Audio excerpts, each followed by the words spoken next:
Hello, hello, hello, hello, hello. How is everyone doing today? 1 second here. That goes there. That goes there. Okay, hopefully everything's working. Everything's working. Ooh, everything's bright. My white balance blow out? Yeah, whatever. My white balance off.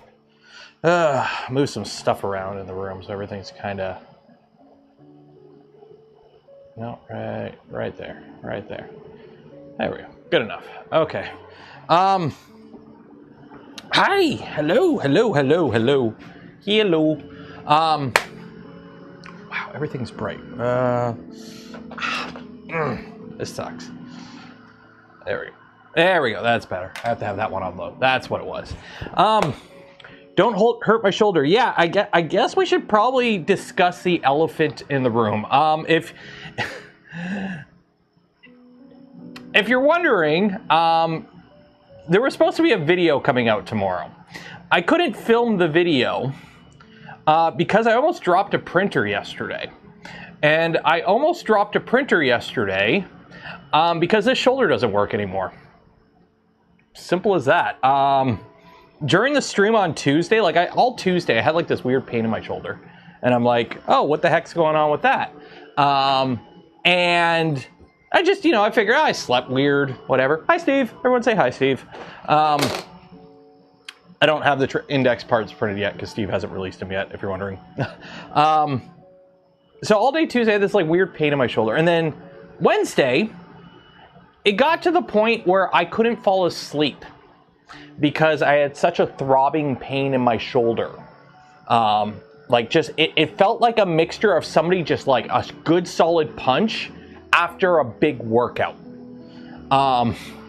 So that was my Wednesday. Yesterday I woke up and it was like I thought I had compartment syndrome.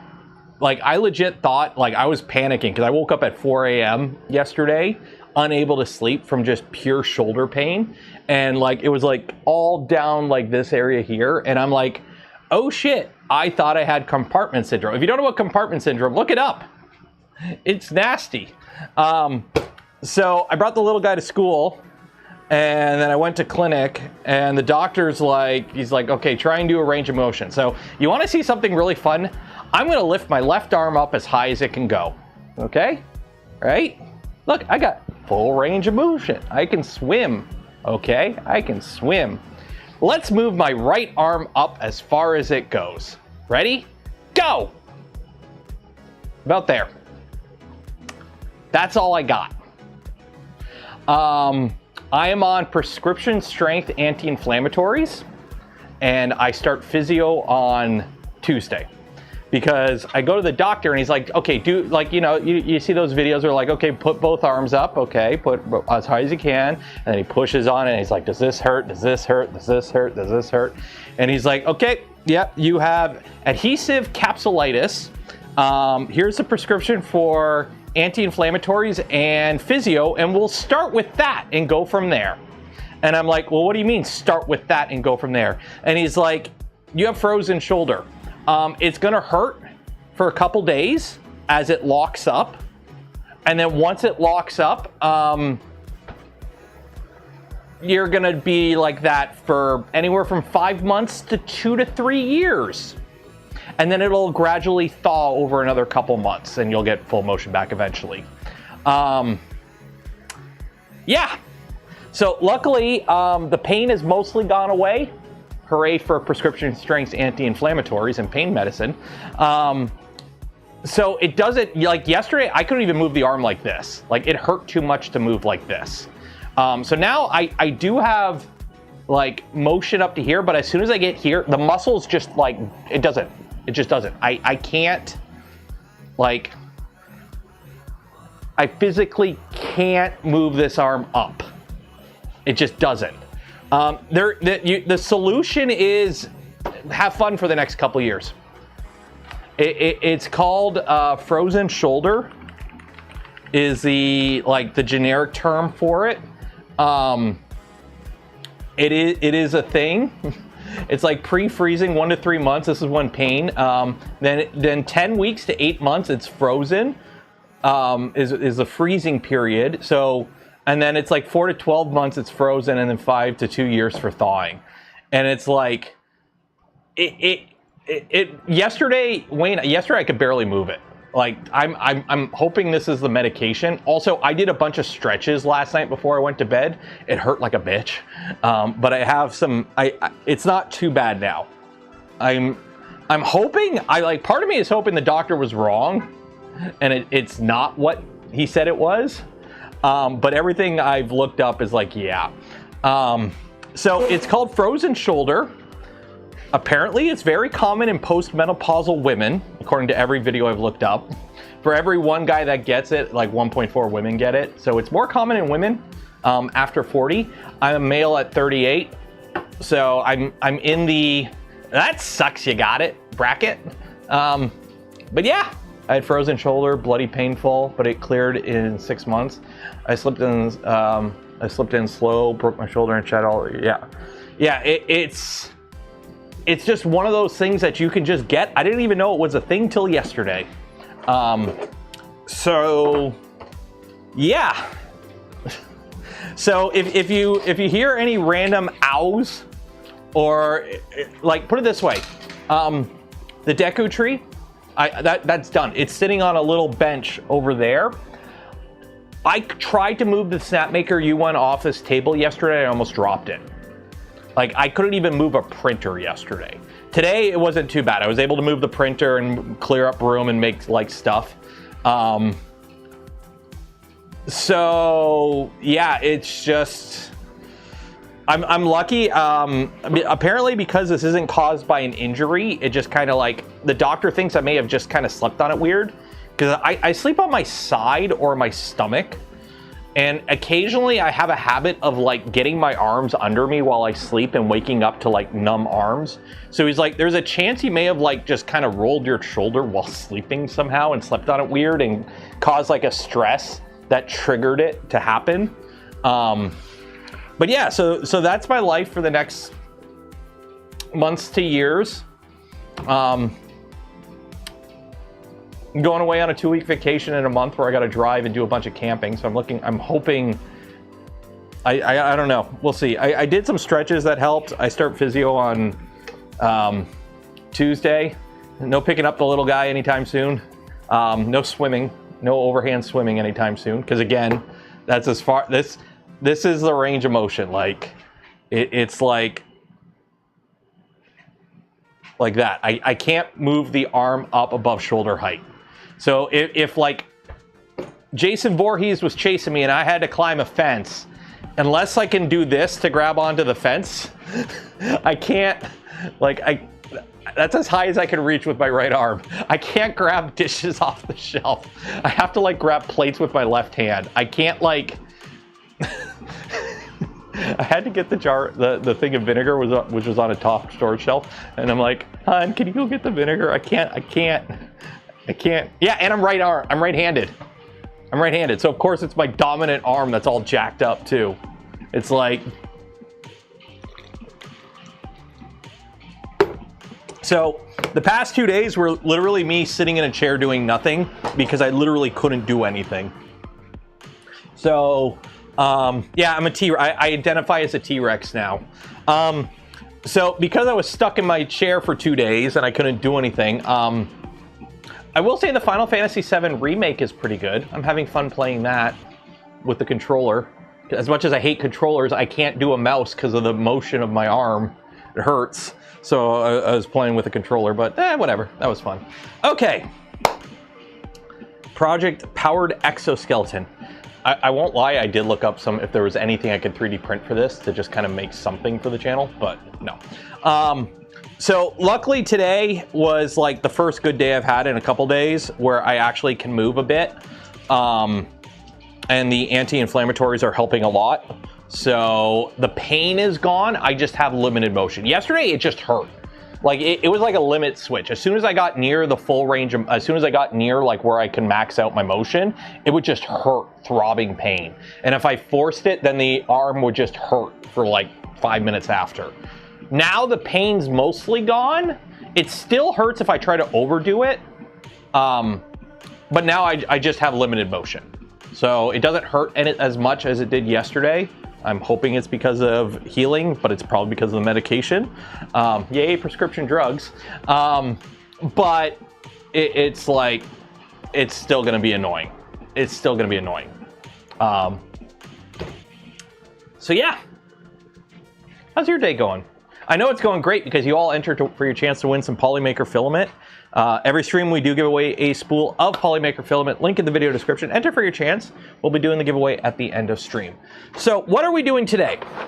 What are we doing today? What are we doing today? Well, it's new printer build day. Happy new printer build day. It's technically a rebuild, but as you could tell from this frame that I can actually pick the frame up. It's really weird. It's like range of motion is gone, but the strength isn't for the most part. So like I can pick stuff up just fine. I just can't put anything. Putting a shirt on sucks. It's weird. This is such a weird thing. It's super weird. Apparently you have like this capsule muscle in your shoulder, and it just like decides one day just, and that's it. Printed Taylor Armstrong. I am not a Stretch Armstrong. You're a snap maker, you want to use the affiliate link? Awesome possum. I don't have the affiliate link on this stream, but if you check out any of the other content with the U1 that I've done so far, there's that. So what are we doing today? What are we doing today? Well, happy new Voron build day. Trident R2 is out. It's public. It is large and in charge. And if you want to build a Trident R2, you could do it now. In fact, that's what we're going to do. So we're going to go at this build mostly manual. There will be two things a little bit different. One, this is a rebuild. What that means? Behold, electronics. We don't have to do that for the most part. We are reusing most of the electronics we already have because, behold, why take them out to put them back in? Right? Simple as that. Although I may have to take this bottom panel off. How is this even held on? Is it VHB'd on? I don't know. We'll figure it out. How is that held on? How is that held on? Is it taped on? What holds this panel on? It might be VHB'd. I gotta figure that out. Anyways, I gotta take this panel out at some point, I think. And obviously the frame's already assembled. So if you've never put a Voron frame together, I do have a video on the channel about how to put a Voron frame together. So essentially, we're going to cheat a little bit. We're gonna kind of bounce around a little bit. Because we already have the electronics under here, we're gonna start with under the hood stuff so that we can replace these ugly, uggo orange feet with some beautiful blue feet. So we can get our IKEA color scheme going. It is IKEA themed. We've got the IKEA colors for the Trident. They are beautiful. They are the national colors of Sweden and IKEA. And I feel sorry for all the Bondtech people that have to deal with my really shitty Swedish accent. So we got that. Some parts I am going to have to reprint because all the parts I printed were the stock R2 parts.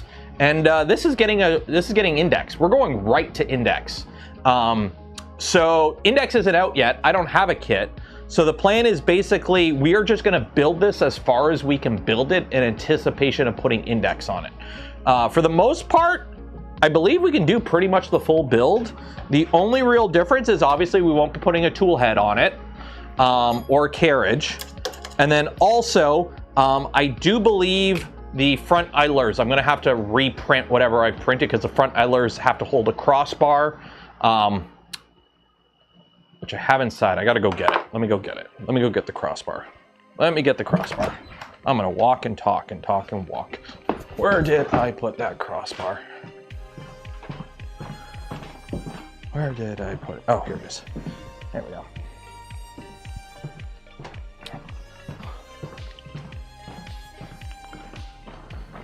Okay, so we got the crossbar.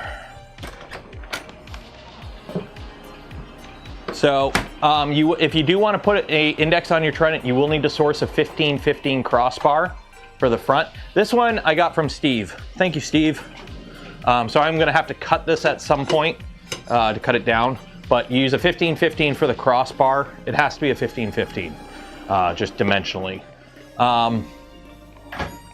It's just the front covers on the idlers that change? Oh, so just the yellow part, so I don't have to reprint these parts. That's nice. I'm gonna sneeze. Am I gonna sneeze? No.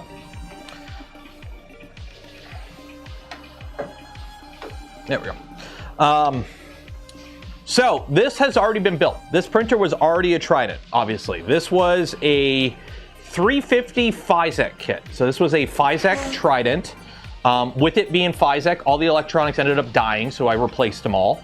LDO is sending me Trident R2 upgrade kits. Hopefully we don't need them today, but like certain things like the stepper motors. If you are upgrading your Trident R1 to a Trident R2, you can use long shaft stepper motors now going forward. And I printed the parts in anticipation of using the Trident R2 long shaft stepper motors. But they are not required, okay? So if you just want the shorter belt pathing, you have a smaller Trident where you're not like reefing on the belts that tight already, you're probably fine with the shorter shaft. But like this is a 350 that has titanium backers on the extrusions. We're reusing the FISEC hardware, obviously, because we already have it. Some things, I think we have to twist this extrusion around. We have to do some stuff. FISEC hardware isn't too bad, so we're going to reuse a bunch of it, like bearings and whatnot. I'll swap out stuff as I go if I feel like it needs to be swapped out. But under the hood, we've already swapped out the electronics. So under the hood, we have a LDO Leviathan as our controller. We are swapping out whatever the original power supply with this guy, which I forgot to print parts for, so I got to print a mount for this. If anyone has a link to the fun LDO hot thing, I got to put that in there. We are staying 24 volts. We are staying 24 volts. LDO 324. This guy. This is the power supply we are using because we originally had like a 150 watt, 24 volt or whatever. We are switching over to this guy because why not? It also has 5 volts built into it too. So LDO was nice enough to provide me a couple of these guys. So I figure, hey, let's just use it because why not? We got it. Does this use the Prusa slicer? Does this use the DIN mounts for the Prusa? Or the, what does this use for the DIN mount? Does this use the Raspberry Pi DIN mounts? I think it does. So let's get this printing. Downloads, low profile DIN mount. So that's that. Yeah, I think this uses the Voron Trident, STLs, electronics bay, DIN mount, DIN center support, DIN frame mount? No. Is this the right one? No. Valen V gifted 5 community memberships. Cheers and appreciated. Just gave me a better mount for that. You did? Okay, let me see what Steve's got. What's Steve got? LDO 300 mount. There we go. Let me see what Steve is hooking me up with. Oh, okay, that'll work. Sweet. ASA structural. We'll do 25%. 3 walls. And we'll switch over to the gearoid infill because we don't do grid round here. Are we going to print this in blue or yellow? Let's print it in yellow because why not? Core 1-1. There we go. Confirm. There we go. Do you need a certain board for Index? No. Index doesn't require any special board because all the fancy, everything electronic for Index is on the toolhead board that comes with the toolhead, which is just a USB board. It's just you need to run 24 volts to it and USB, like you would with like a or any LDO toolhead board or Big Tree Tech toolhead board. So you are basically just running, any controller will work. So this is one of the advantages of the Index system. You only need one toolhead board and it's just USB. So basically, as long as you have an extra USB port available and a way of feeding it 24 volts, you can put Index on it. As long as your Raspberry Pi has an extra USB port, essentially. You don't need to go anything fancy. You don't need a specific controller. You need Clipper. If it needs Clipper, obviously. I do believe Duet will work too, but I haven't, yeah, I do believe Duet would work too. So if you're running like a Duet board, you're good too if you're running RepRap firmware, but obviously we're doing Clipper. So those are printing, so I'll just put this over here for now. So let's just kind of start off with underneath the hood, because we already have all these electronics here. I want to protect them. So I guess what we're going to start with is we're going to replace these guys, which I believe I have the printed parts for that here. So we're going to take these feet off and we'll put our nice yellow feet on, or our, I think they're blue. They're blue? Yeah, they're blue. Put our blue feet on and we'll go from there. I printed all the tools. I don't know how many of these tools I'll need, but I printed all the tools too. Also, we got to swap out the electronic inlet too. We got stuff. You want to know, this build is old enough that it has wire that I stole from work in it. Like, there's wires in here that I stole from work for the electronics. That's how old this build is. Poor Stealth Changer's getting usurped. I know. Why do you think I was trying to rush to finish the build? Because I knew the moment I got like these builds started that it would just get sidelined. It's like, poor thing.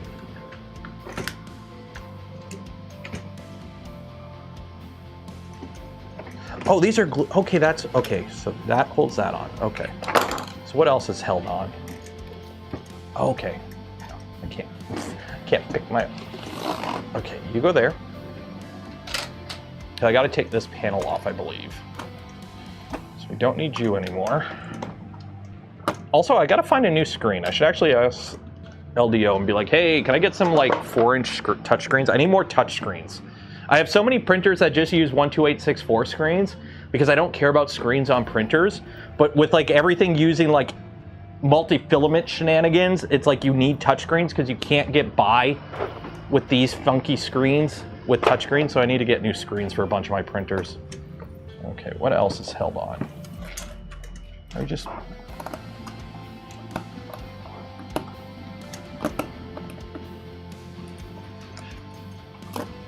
What else is holding you on? Oh.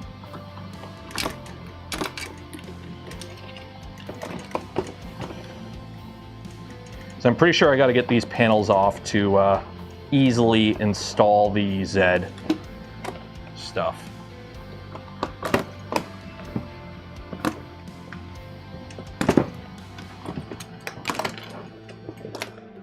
There we go. Okay.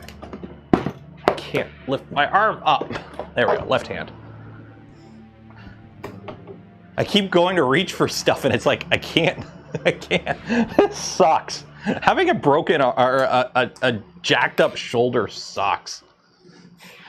Okay, let's start replacing this stuff.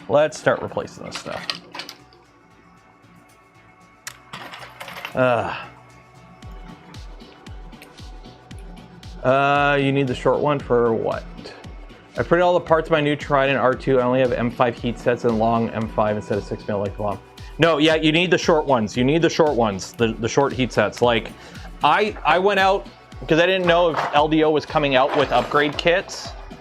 So I actually went out and you can buy them on Amazon. I bought short M5 heat sets.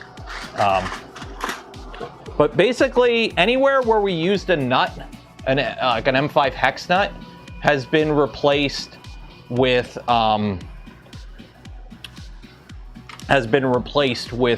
heat sets essentially.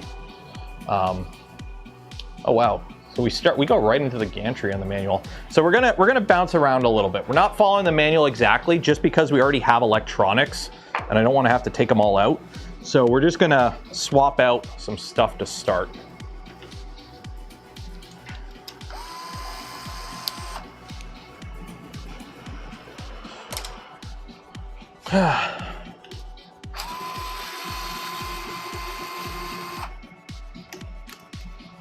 Also, I think this kit used all frickin' hammerheads. I think this kit used a lot of hammerheads.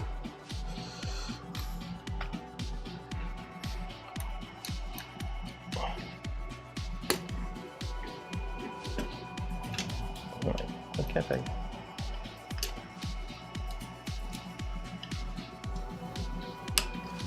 There we go.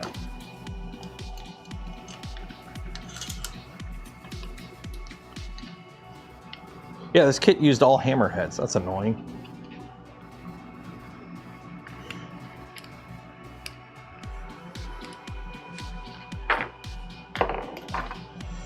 Okay, so don't think I need heat sets in this. Do I need? Oh, no, I do. I already need heat sets. Yep, right off the bat. So previously, the old feet used an M5 hex nut for holding the foot on. We gotta put heat sets in this, so let me turn my heat set iron on and grab the heat sets that I bought, because we're gonna need these right off the bat. Going right into it with heat sets.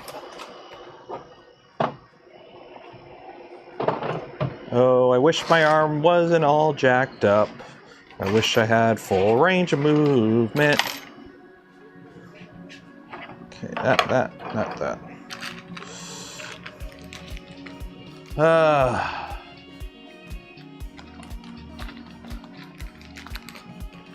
1, 2, 3, 4. And unfortunately, I don't actually have a proper. I turned this on before I started, so I don't have the proper M5 thing for this, but we'll do. We'll make do. See how good the M3 heat set press works on M5. Hopefully it doesn't, hopefully it transfers enough heat. It's kind of working. You gotta let it heat up more. Let it heat up more. Fancy expensive ones on Xmas list, so nice.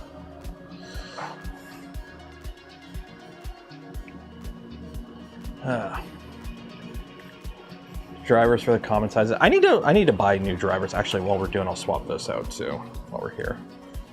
If I can get this out. Flathead. Where is my flathead? Get this out of here.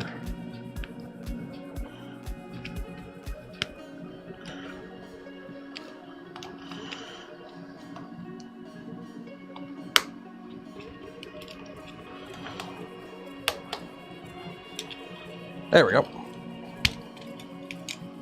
You're out.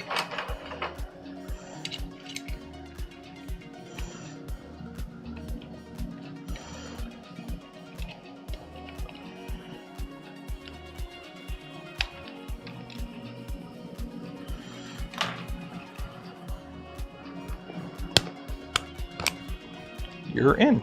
Sweet.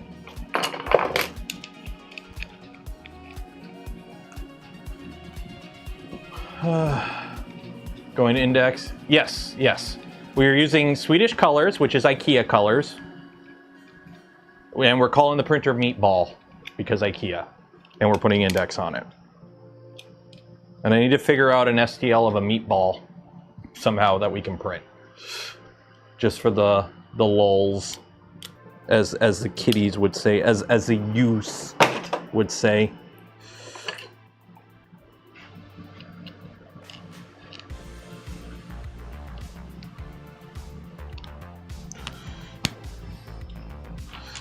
For those wondering, all the parts for this were printed on the Prusa Core 1s, simply for the fact that that's what I've been using for printer parts lately for builds, because they're just extremely consistent and I can swap between all the Core 1s and all the parts come out exactly the same. So, get a kit to you yet? Nope. I will be getting a kit. As far as I'm aware, the same. They will be shipping the same as like all the other kits, because I don't like getting pre-production when I'm building it on a stream, because one, it's a lot of time you can't. Like it's kind of annoying when you get something that's like different than what you guys are getting. So it's hard to compare. So when you guys are like, oh, my kit didn't look like that, or it, remember when I did the Enraged Rabbit carrot feeder build back in the day? And like the first part of every stream was undoing something we did on the last stream because the manual was updated during the build or something, because it was like I was building something that new. It just gets really annoying really quick. So basically nowadays I only take stuff once it's like very ready to go. Not all the time. It's not like I have a solid rule on it, but for the most part, I try to only build stuff and show off stuff that's like ready to go. So if you want to follow along with your build, it's the same. That's kind of the idea. I don't think Bondtech ship advanced review kits. As far as I'm aware, no. The only people that I know that have kits are folks like Steve that were doing like beta testing essentially. So Steve has a kit, but he was beta testing it.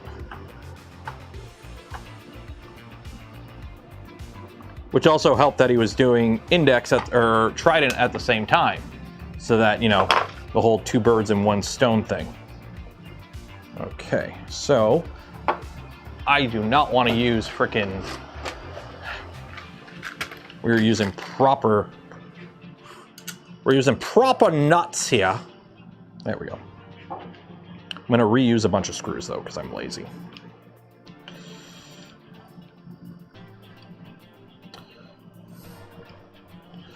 I don't know where.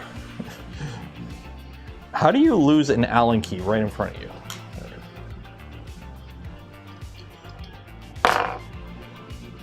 Nope. Nope. Yes.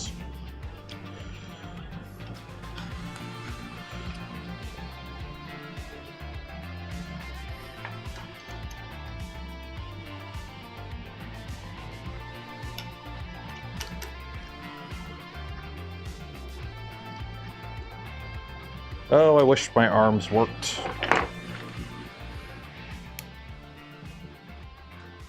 What happened to him? Oh, I don't know what exactly happened with DHF. I know the store closed, right?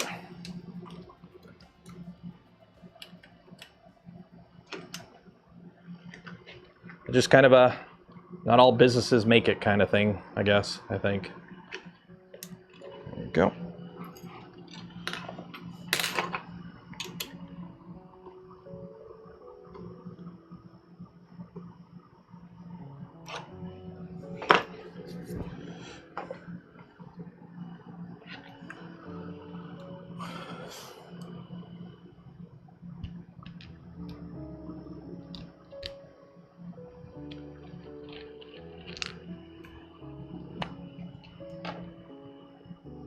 What are the? Oh, these are little guys. Nope. Maybe I shouldn't have all these. There we go. Unhappy with ERCFA V2 because he had a huge stock of ERCFA V1 parts. Oh, yeah, that's kind of like one of the downsides of like this kind of retail business with 3D printing is like, if you go all in buying components for a revision to sell kits, and then like, oh, the next revision doesn't use a bunch of parts, it can really screw up your inventory. Like, it sucks, and I get it, but it's like, well, you know, nature of the beast kind of thing. Don't need you anymore. And by the way, for those wondering what I'm doing with all the spare parts, in the bin is the proper term.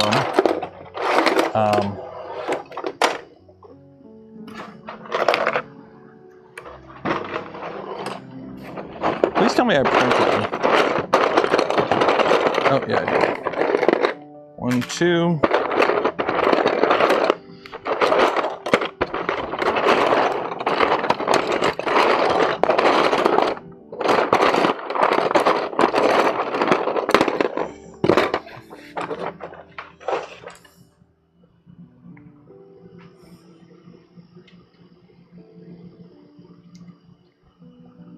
Oh wait, these are these different parts, Steve? They are different. There's a left and a right.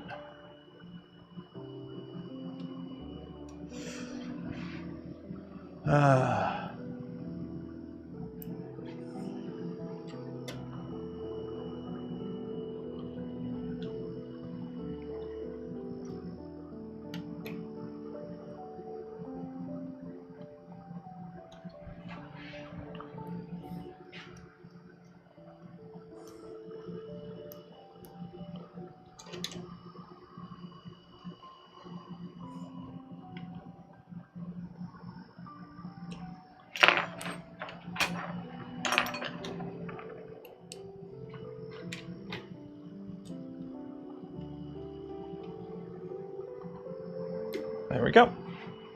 First part on. Easy peasy, lemony squeezy.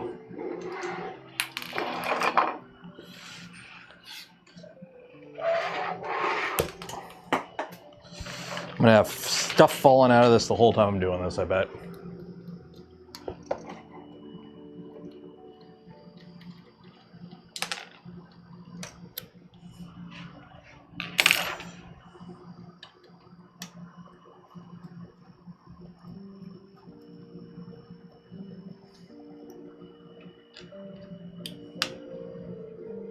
Oh yeah, these blue and yellow. So for anyone wondering, it's IKEA themed, it's Swedish themed, it's Fallout themed, it's Ukrainian themed.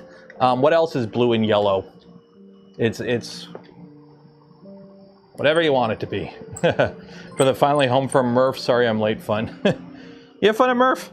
I was actually hoping to go this year, but family stuff. And by family stuff, anniversary, and I was not taking the heat from missing out on an anniversary to go to a 3D printing event. That is something. Oh wow, this doesn't want to come out. What's going on here? Oh.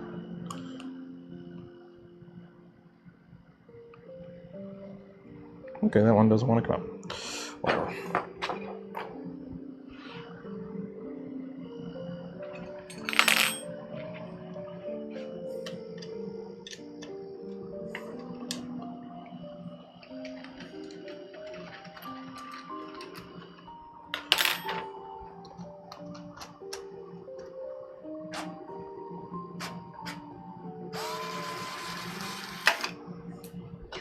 No! My screw! Ow.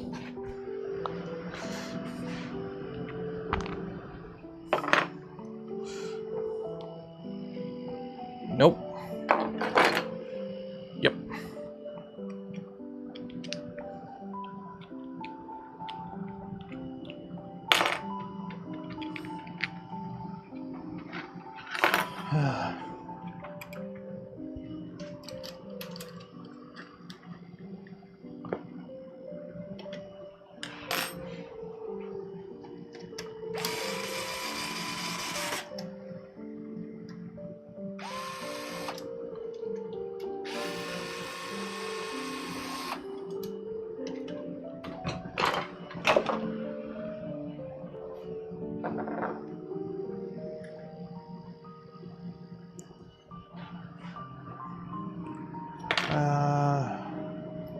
Should get a step stool for height.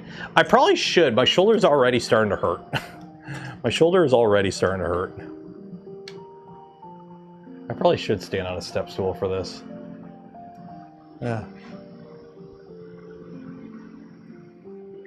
The apron. I was gonna put the apron on, but I can't put stuff over my head, so I wasn't gonna deal with the apron today.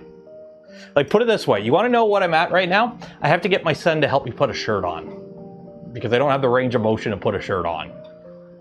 If you want to know how much it sucks, I can't put shirts on.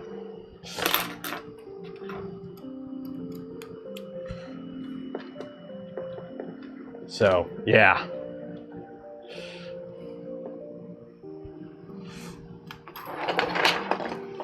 It sucks.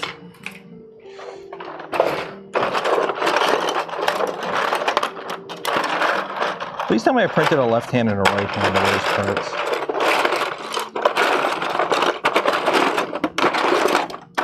I did. Okay. One.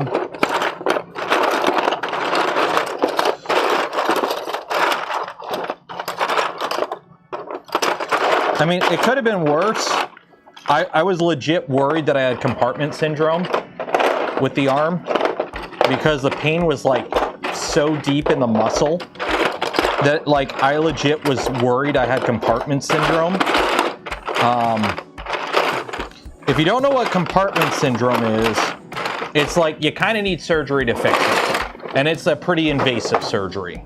Like slice your arm open and let the muscles breathe kind of surgery for compartment syndrome. So I was kind of worried I had compartment syndrome at first. So it's kind of like, I'll take what I have versus compartment syndrome, if that makes sense. What am I most excited about with the R2? The fact that it supports index.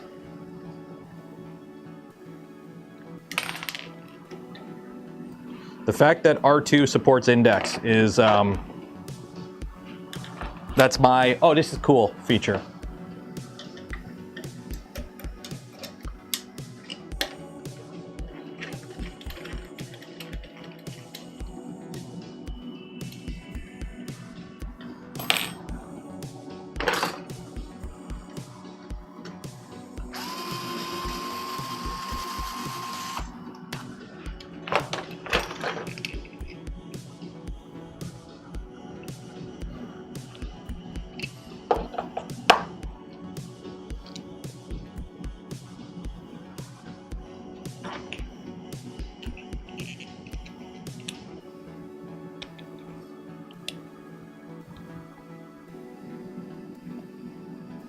Partial torn or full shoulder, how far?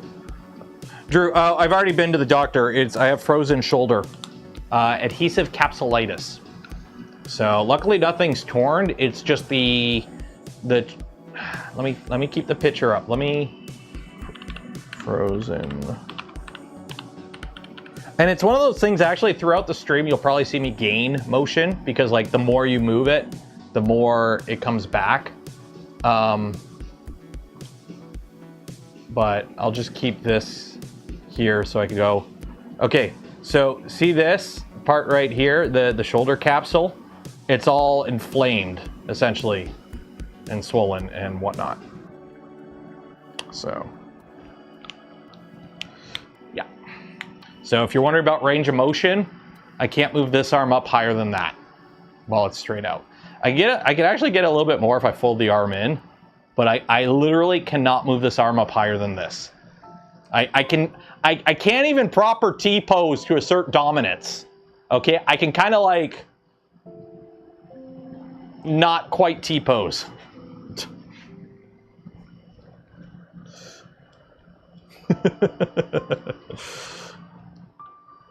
Okay, nothing left. And for those wondering what I'm doing with the parts that I'm taking off the printer that I don't need anymore, in the bin is the term. So, yeah. I love how, like, I tweeted about it yesterday, and, like, all the bots came out for, like, oh, you need to try magnetic wave therapy, and, like, all these other therapies. I'm like, I want to go with what the doctor says. I'm going to go with the guy who does this for a living, not the people trying to sell me something on the internet. I'm going to go with that. I think I have a better chance with that. Just kind of going with my gut there.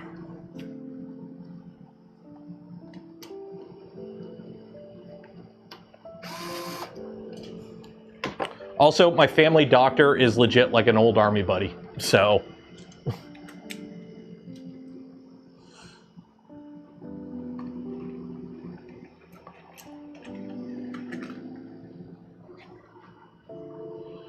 So I kind of trust the docs in this case. There we go.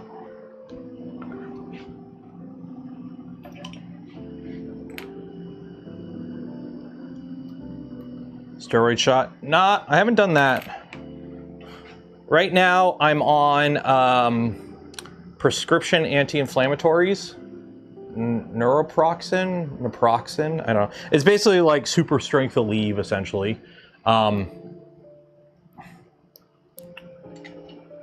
And I start physio on Tuesday.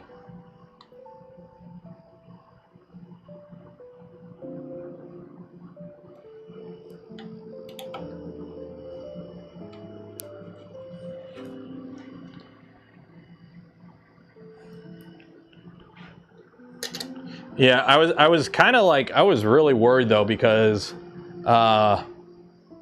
it was like, you know, because I woke up at 4 a.m. from the pain, and it's like, well, I can't go to the clinic until after I bring the little guy to school, so I have to wait for him to get up, go to school, drop him off, then I can go to the clinic, get it looked at.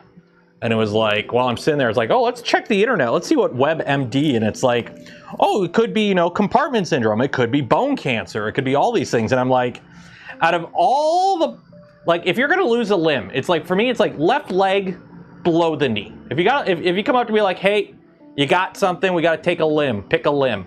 Left leg below the knee, right? I get a bitchin' robot leg. Modern prosthetics are pretty damn good, especially below the knee amputations.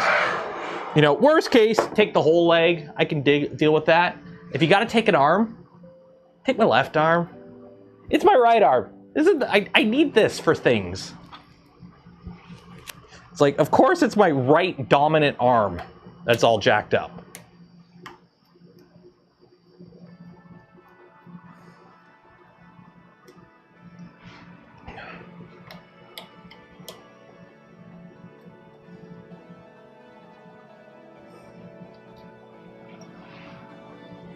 Like, you want to know how good WebMD was? It didn't suggest this.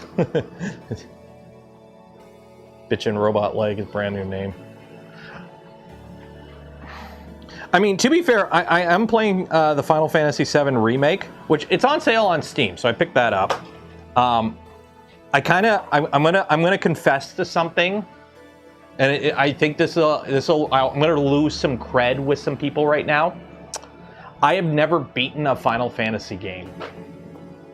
I have owned many of them. I've owned 7, I own 8.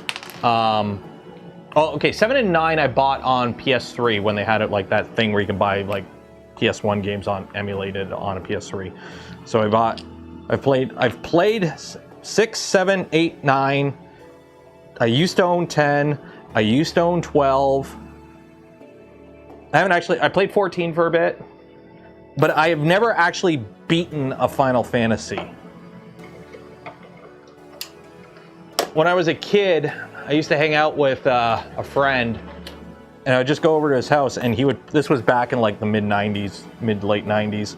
I'd go over to his house, and he would play Final Fantasy games and other PS1 games, and I would just watch him play games. Basically like a live version of Twitch. So, yep, that screw's gone. He was also my babysitter at the time, so it's like, just watch him. So I watched him play Final Fantasy 7 and 9, or 7 and 8, and beat them. So while I've never actually played them, I've seen the whole game be played, basically. And then I tried playing it myself, and I never got around to beating it. I would always get to a point 2/3 of the way through the game where, because I don't really do a lot of side missions when I play games, I would get to the point where it's like you're under leveled and you have to like grind because there's like a skill check or a DPS check boss or something. And young teenage me just didn't have the brain faculties to figure out that shit and didn't want to deal with it. So I just kind of would stop playing. I think the furthest I got was Final Fantasy X. I think that one was the closest I ever got to actually beating a Final Fantasy. So, So since I couldn't move the past 2 days, I picked up Final Fantasy VII Remake and Rebirth because they're on sale on Steam for the 2-pack. And started playing those, and damn. Well, I haven't beaten it. I have played 7. I played 7 on my own, and I got to like midway through the... I think I got to the end of the second disc. I got far enough to get to whenever that event happens. And if you've played Final Fantasy VII, I don't think the spoiler tag applies to Final Fantasy VII anymore, but I got to that point. So playing the remake, when you run into Aerith for the first time and it plays her theme, and I'm just like, ah, shit, right in the feels. Good thing I'm not streaming this. The game facts, yeah, the game facts tutorial books or whatever, the strategy guides or the walkthroughs that were just a PDF with the logo made out of ASCII. I used that when I beat Chrono Trigger. When I played and beat Chrono Trigger, I remember using that. Okay. So that's that. So now we got feetsies on this. So let's reinstall our power switch. Get that in there, just because we have it. I wonder, are those guides still online? Like, are the game facts like Final Fantasy guides online still?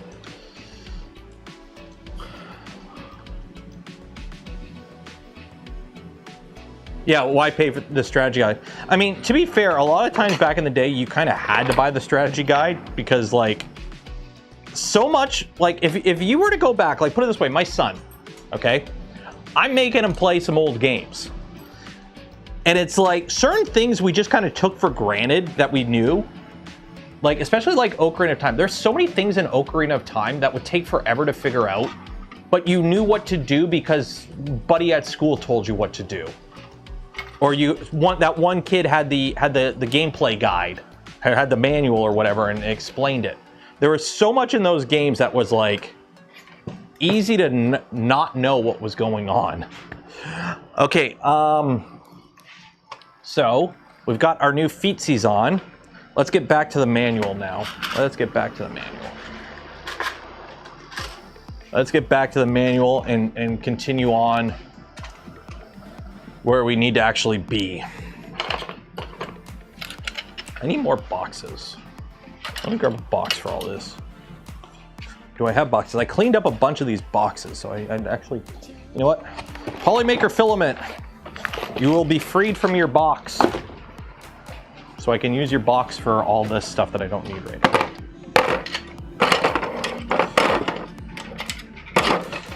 Okay. So that's all that. You go there. Here's the bed. I don't think I need the bed. I think that's the X. Or this is the X. So what's this extrusion for? Oh, this is the one that goes in between. Yeah, okay. So I don't need the bed right now. And I don't need you. Okay, back to the manual. So let's go through because we have to change some stuff here. So we built this, so we don't put the Z rails on. Okay, so we have these. So this will help set our tool height, which I don't think I need to adjust my height, but we'll double check. Any particular reason why you like inverted electronics? Want inverted? Maintenance, I honestly don't bother with it because I don't flip my printers off that often.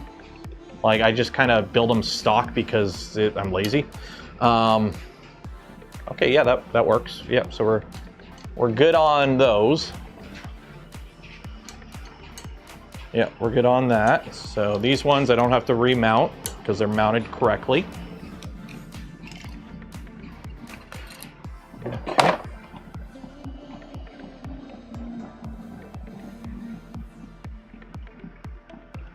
Okay, so now we go into building our idlers.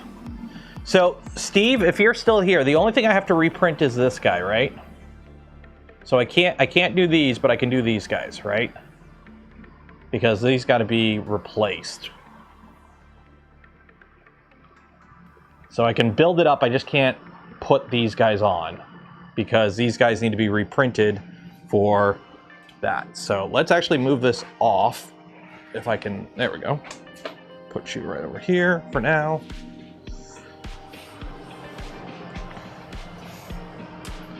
And I guess we're building some others. So, gonna need you, gonna need you, gonna need you.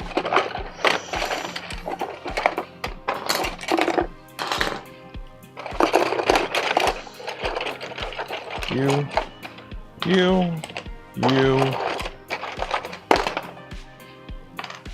Why did I print so many of these? We'll figure it out.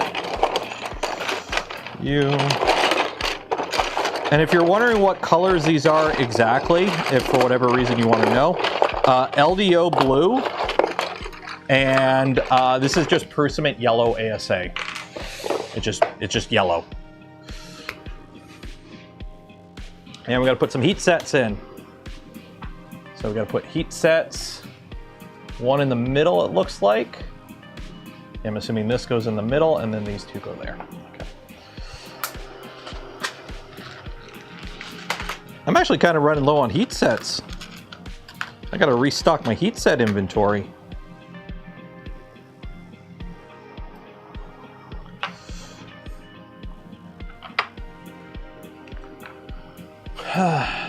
Measure the temperature in those corners to make sure they're warm enough.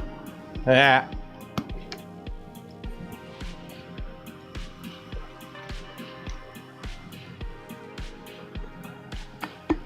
Also, for the North American peeps here, Father's Day Sunday, you know this is pretty much a sausage fest. So, majority of you, if you are fathers, are here. Father's Day is this weekend. So, heads up. This is your, oh shit, you forgot. This is your reminder.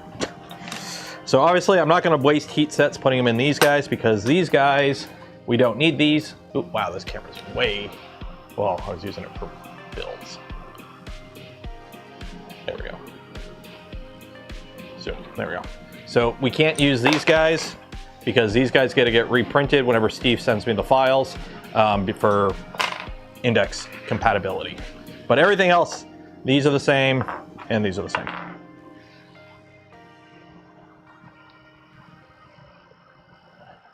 Also, I need some PTFE tube, it looks like. Okay. I think I have some. Yeah, I got some. Right here. Okay, let's put some heat sets in this. So, these ones. Hoping to get all that published this weekend. Awesome. Yeah, I don't know what we're doing on stream tomorrow, if we're going to continue with the build, because it was like, at a certain point, I kind of want to stop, because it's like, I need the R2 parts. I mean, it's not a big deal to swap the motors out. Just, you know, undo the screws, swap the motors, move on with your life. But it is, you know, if I can avoid wasting some time, do that. Supposed to go fishing? Nice.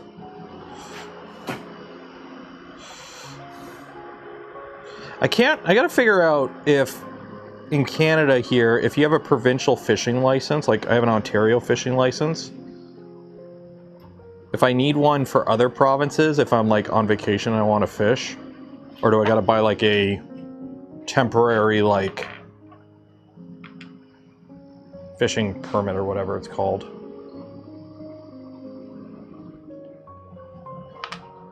Oh, and these ones going from that side now.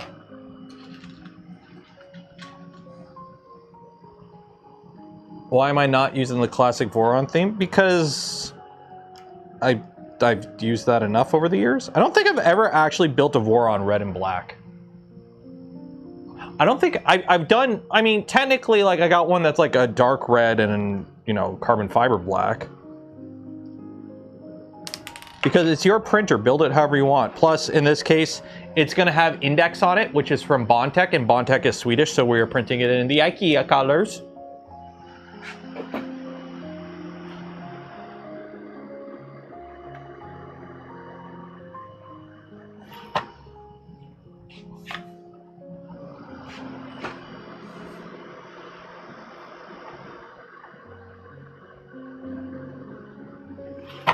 or the Fallout colors if you like that, or the Ukrainian colors, because fuck Russia, whatever you want it to be. It's yellow and blue.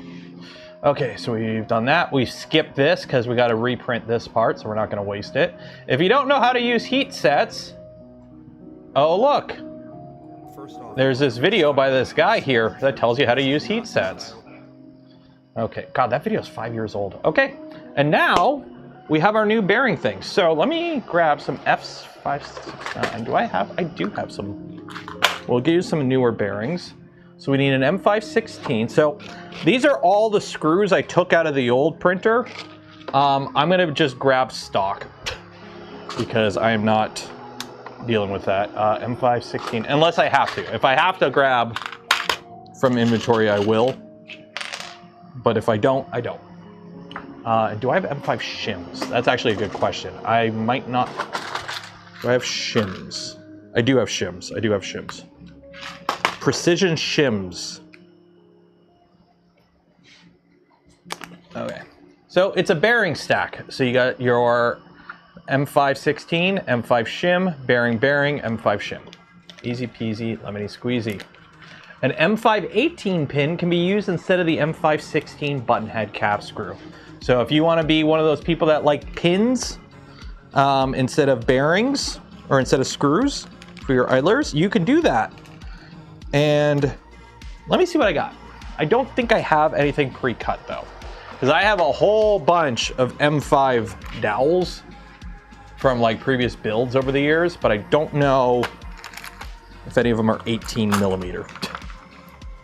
If I have two, I'll use them, but why are you in inches, millimeters?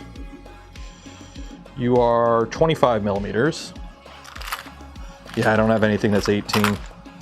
Yeah, I got nothing that's 18. But yeah, you can use a pin if you want. We're gonna just use the screws because YOLO. But it's nice for those that are more inclined to pins over bearing or screws for your idlers. Yeah, you're good to go. So you got your washer or your shim, bearing, shim. And then we take that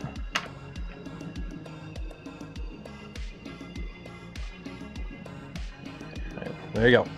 One.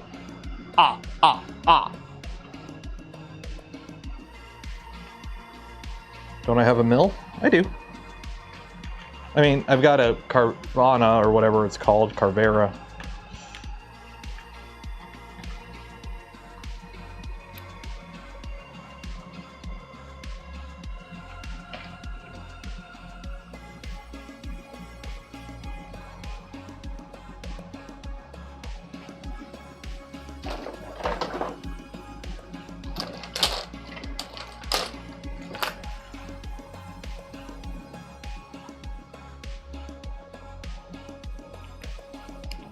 There we go. Easy peasy, lemony squeezy. So you want to use pins over screws. The reason you use pins over screws is with screws, they're not as guaranteed to be concentric and size-wise. I mean, at the end of the day, these are glorified budget CNC machines splooging molten plastic out of a chunk of hot metal. If you're that interested in that amount of precision, you can go with pins if you want. It's an easy swap. But like, I've used screws on pretty much every build I've ever done, unless the kit came with pins, and that's a relatively recent thing. And I've never run into an issue. Simple as that. Yeah. And then M325 holds it all together. Sweet. M325s. Do I have M325s? I do. Socket head cap screws.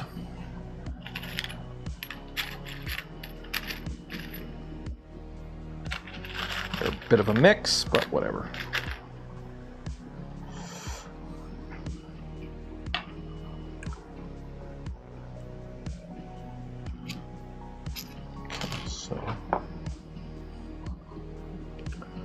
What side gets the chamfer?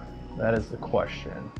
So the chamfer goes on the side with, I don't want that. So if that matches that, then the chamfer goes on that side. There we go. Okay. So they do actually have a little indexing notch. So I don't think you can put these together backwards. Yeah. So you can see how that is like a half circle where this is, or a half, there's like a slot cut out of the boss, and that's not. So on this, you can see that's not a full counter bore. So that they basically just properly go together, and they just go together. And then that goes in there. That goes in there.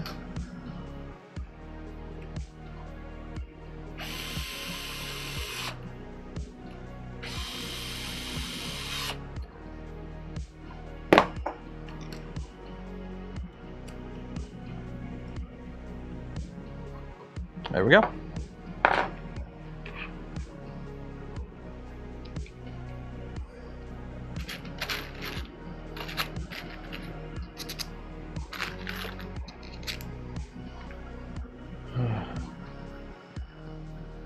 Yeah, if the center rates of the bearing is spinning, causing where you have a bearing. Yeah, like for those that don't know, the center of your bearing shouldn't spin. Like, here, I'll show you in a second. So when you got a screw and you got a bearing on the screw, this interior, see that you got the black gasket there to prevent crud from getting in the bearings.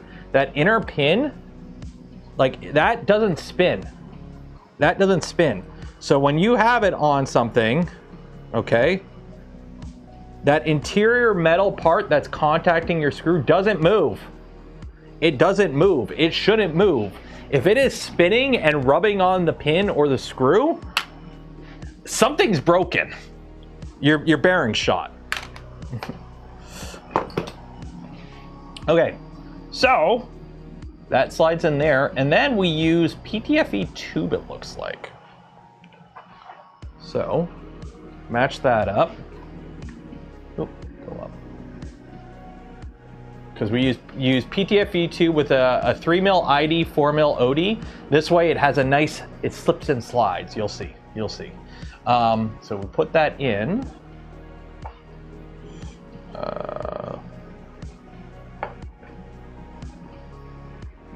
I'm assuming it goes that way, yeah. Okay. So this goes in like that. Okay. And then I'm assuming, how long is the tube? Cut a length of tube 35 millimeters using the cutting tool. Okay. So there is my cutting tool. I made a cutting tool. I printed all the tools. 35 millimeter cutting tool. Aha. I printed all the tools. I don't need all the tools, but I printed all the tools because I was lazy and I just printed the whole plate of them. So it's got to be, so the reason you use 3mm ID is so that way the screw can fit in there. Actually, is this 3mm ID? I think that's 3mm ID. Uh-oh.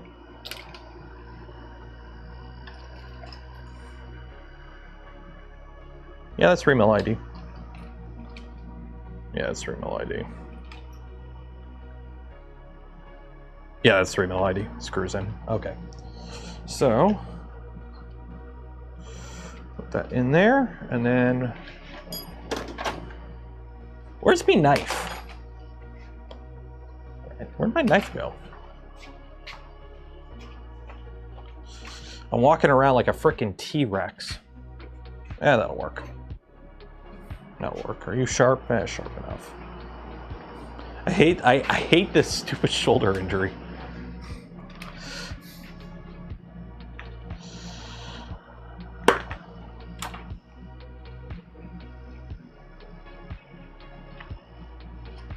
One.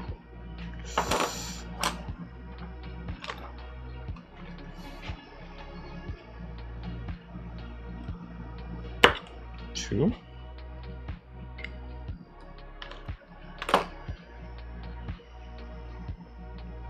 If it has a screw in, it's probably 2.5 ID.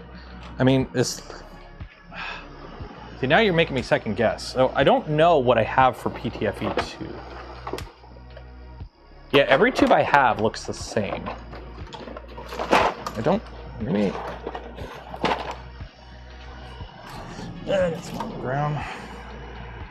Yeah, like, everything looks the same.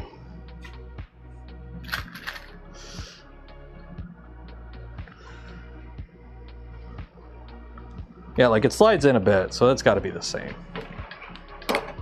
Yeah, that's got to be it. Actually, shoot. So now you're making me confused. Okay, that slides in. Am I using the wrong tube here? I am. Okay. Yeah, these are the wrong tubes. I'm wasting good tube. This one. I mean, on the bright side, you don't need like the hottest, newest, bestest PTFE for this. So this is a good chance to get rid of some worn out PTFE, I guess. Right?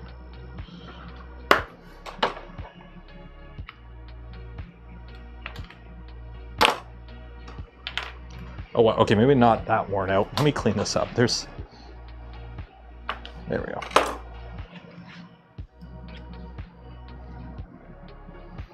Okay, maybe not PTFE that worn out. Let me clean this up. One. Yeah. Bring what? Two.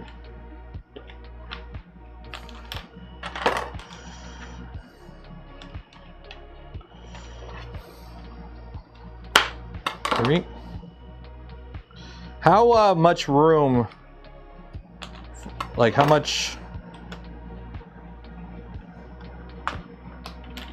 precise do these gotta be? 4. Okay. That's that. And then what size screw? M340? M340.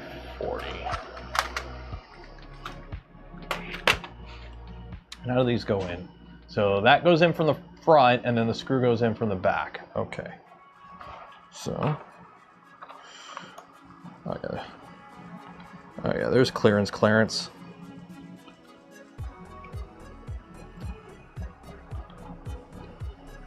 Okay.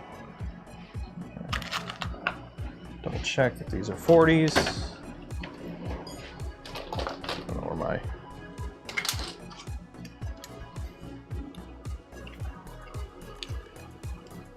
Yep. Okay.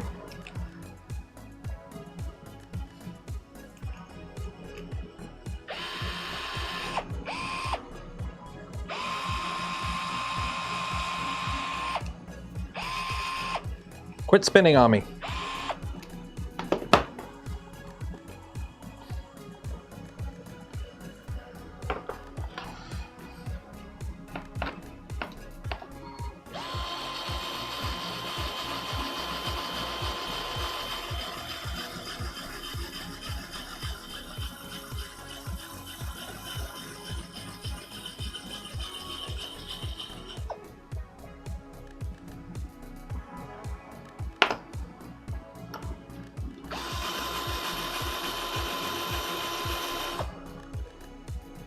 There we go.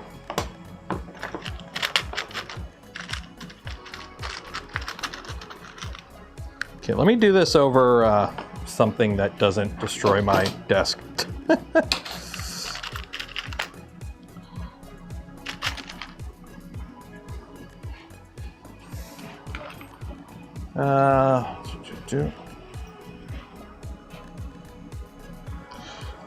Yeah, like it does kind of go in. You can kind of force it, but if you got an electric, there we go.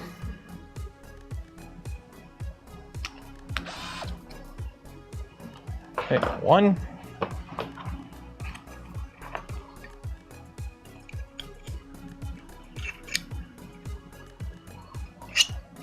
Yeah, you can't put these in backwards, by the way. For those wondering, you can't misassemble these. So that's nice.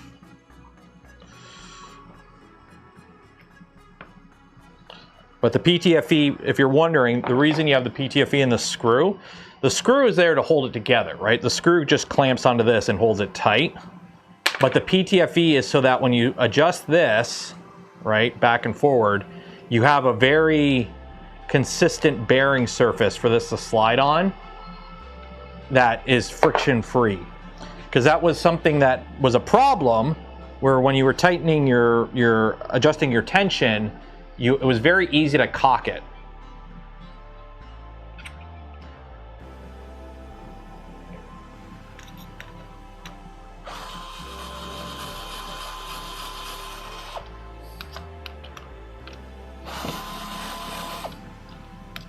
It's like one goes in really good.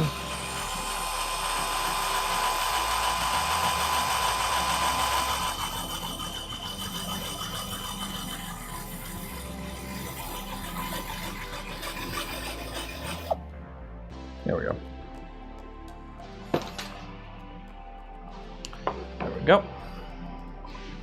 Now, obviously, you're supposed to screw on the front there, and then M316. I'll put the M316 in, just so I have it there.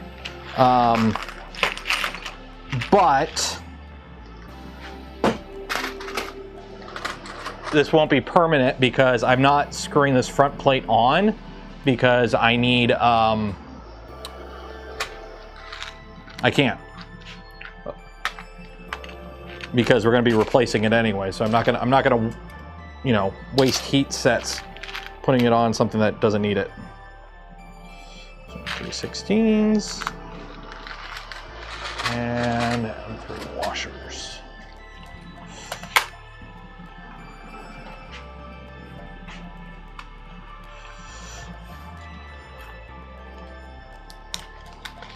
How much filament is needed to print the part? Same as every Voron. Have 2 spools of primary color and 1 spool of accent color. You'll have everything you see here. Everything that I've printed is like, I still have a little bit of my first 1 kilogram spool of blue.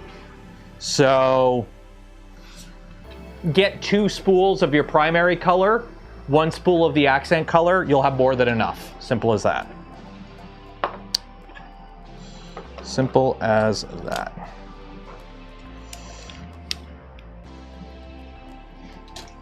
So we're gonna have to swap these out, but for now I'm just putting them on so we don't lose them.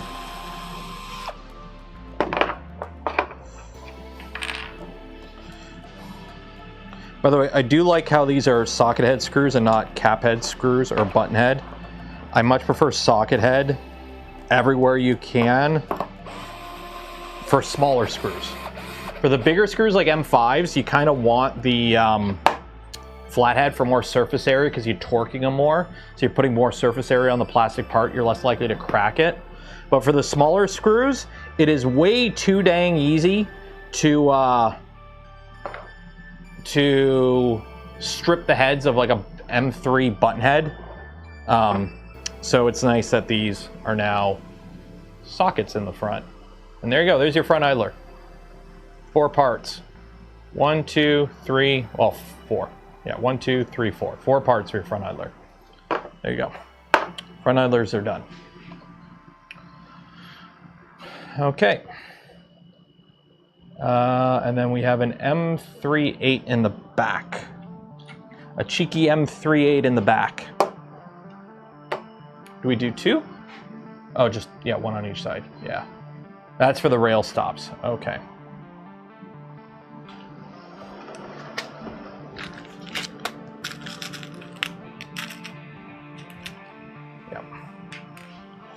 So that one, it goes like that.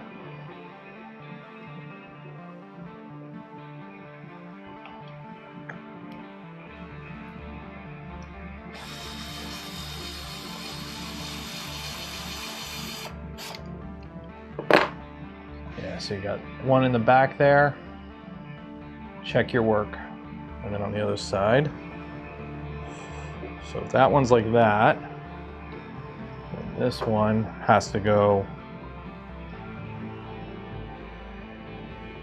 Wait, that one would be that one. Are these backwards? This is your right idler. So it's on. Why is it on the left? That's the right idler. And this is your left idler, which is on the right. Why do they seem like they're backwards?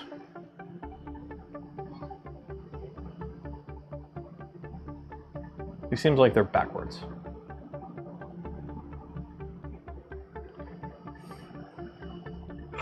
I mean, as long as you got two that match, and they're on the bottom, but still that... Because one's going to be bottom, one's going to be top. So as long as they're opposite, and they're the correct opposite, but...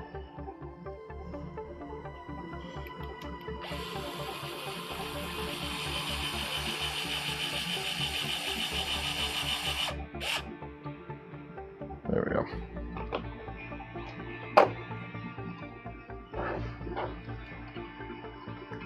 So that's on the bottom, and that one's on the top. So there's your idlers, front idlers. Yeah, that page, yeah. It's confusing because you're looking at it. This is your right idler, this is your left front idler if you're looking from the back of the printer. So because this is looking from the back, they need to be swapped.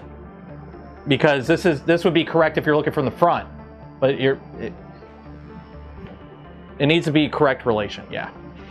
These images need to be swapped. Okay. More M3 heat sets. M3 heat sets.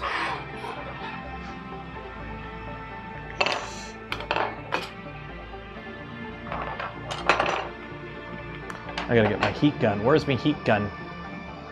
Where's the heat gun? Actually, where is my heat gun? Oh, there it is.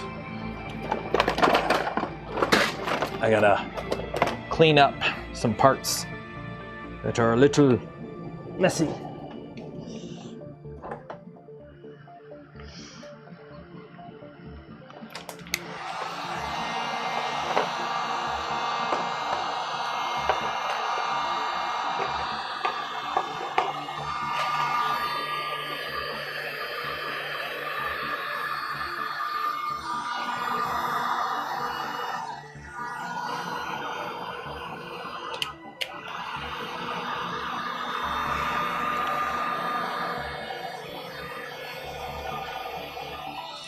If you're wondering what I'm doing, I'm just cleaning off the stress marks.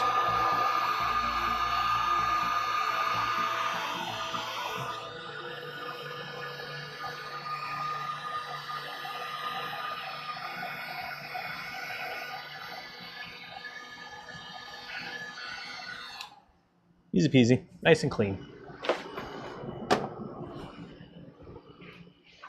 Okay. So one side has 3.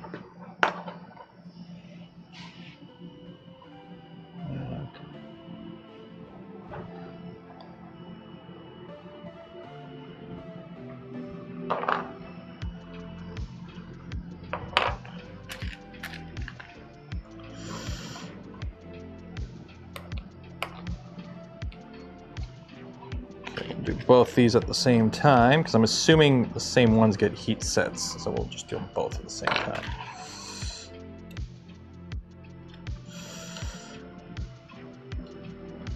So we're putting heat sets on each side there. You can see boom, boom.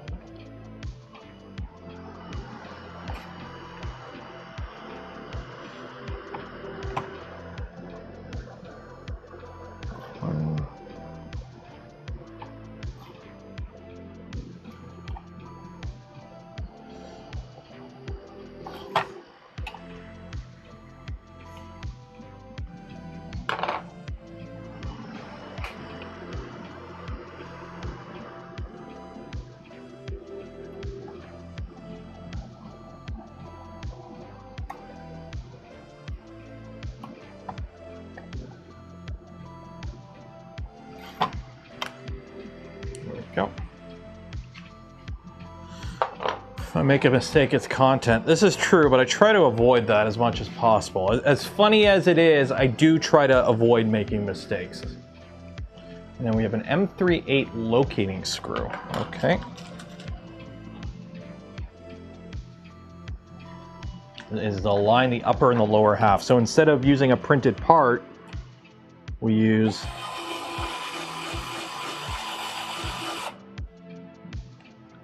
a locating screw. Is there one on each side? Yeah, so that will just...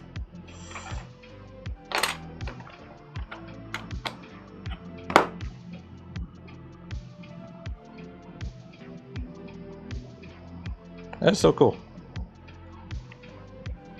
Neat.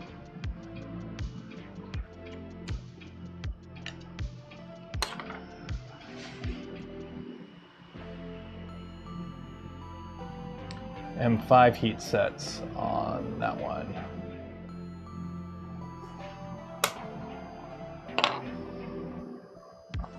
Oh, those are big heat sets. Damn.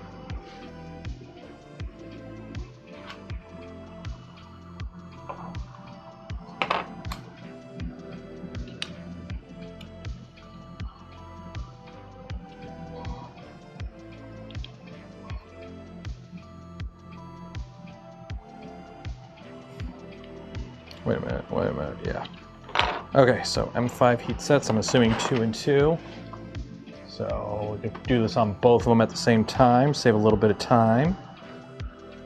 There, and do we only need one on that side? Okay, we'll just do this one for now. M5 heat sets, big ones. Flush matters, yes. It's gotta be flush.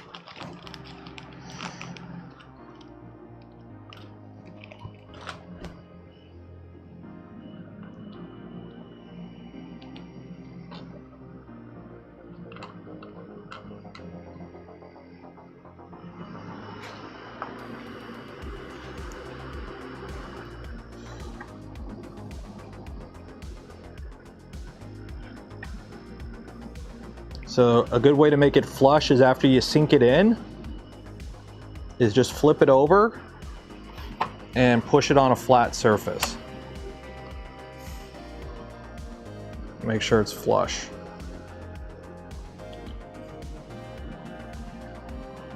So get it close, but not all the way through. And then while it's still warm, flip it over and push it on like a 1, 2, 3 block or something to get the last little bit. Get it close and make it flush. There we go.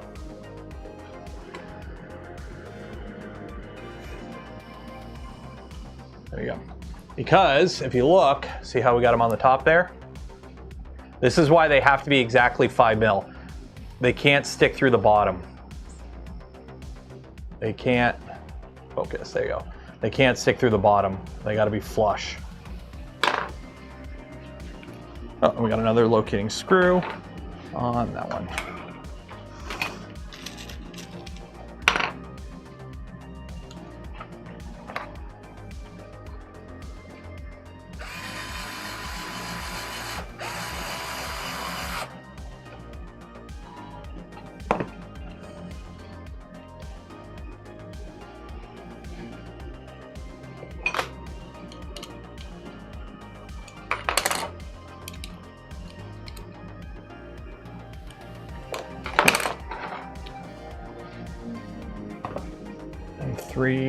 M530.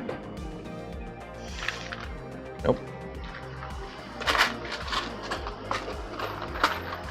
Shit, do I have M530s?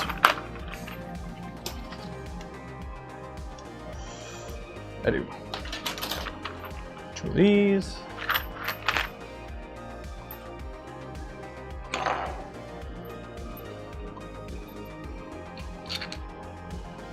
That goes through there. That goes through there. Bearing stacks. Ooh, yeah. Put that over. So shims. Now here's the question. How much shims do I have? I'm running low on shims. I only got 4 shims. What do we got in here?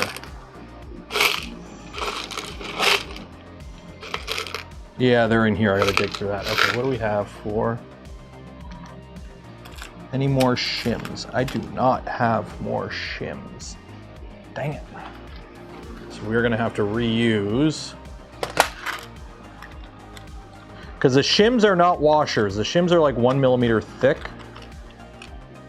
Like there's an actual size to these shims, so you gotta use the right ones. Don't just use washers.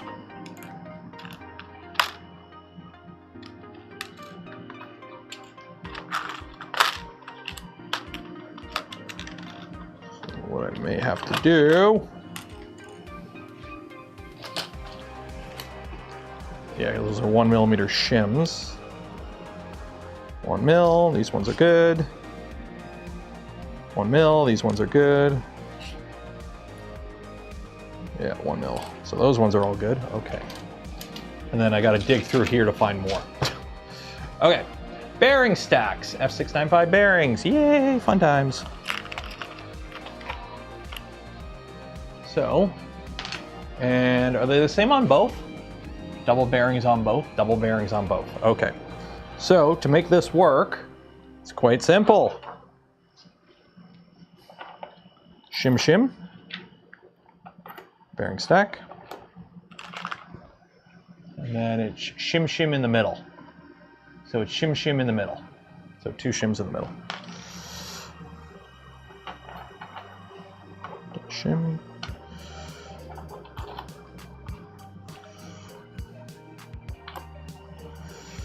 Shims in the middle.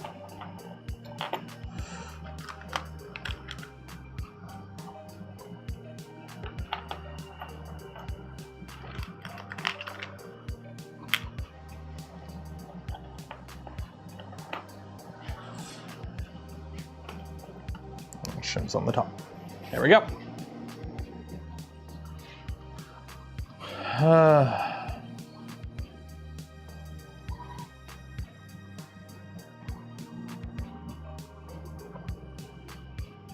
And then you screw it all together. Sweet.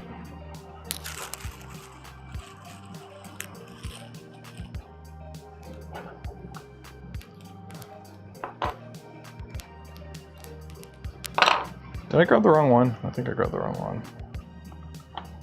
Yeah, I think I grabbed the wrong one. Yeah, I gotta put heat sets in this one. This is the wrong side. Okay, M5 heat sets on this.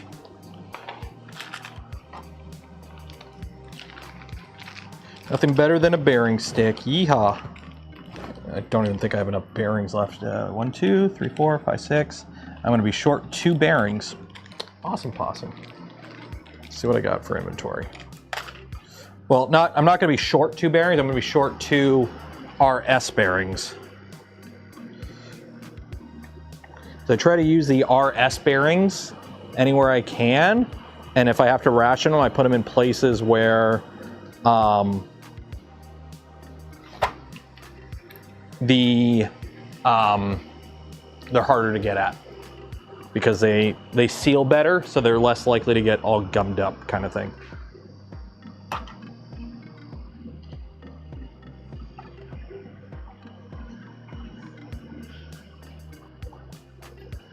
At least that's my internal logic.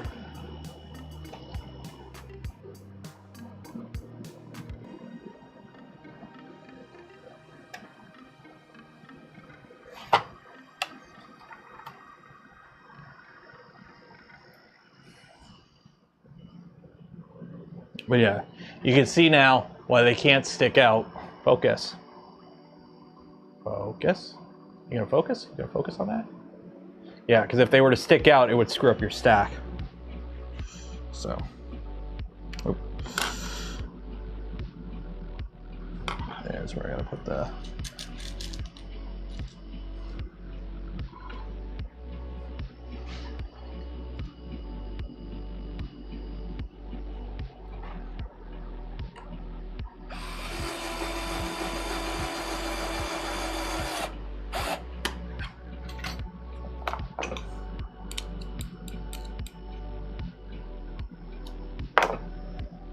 Take care, Steve. Yeah, if I run into anything else that I got to bring up, I'll try and remember.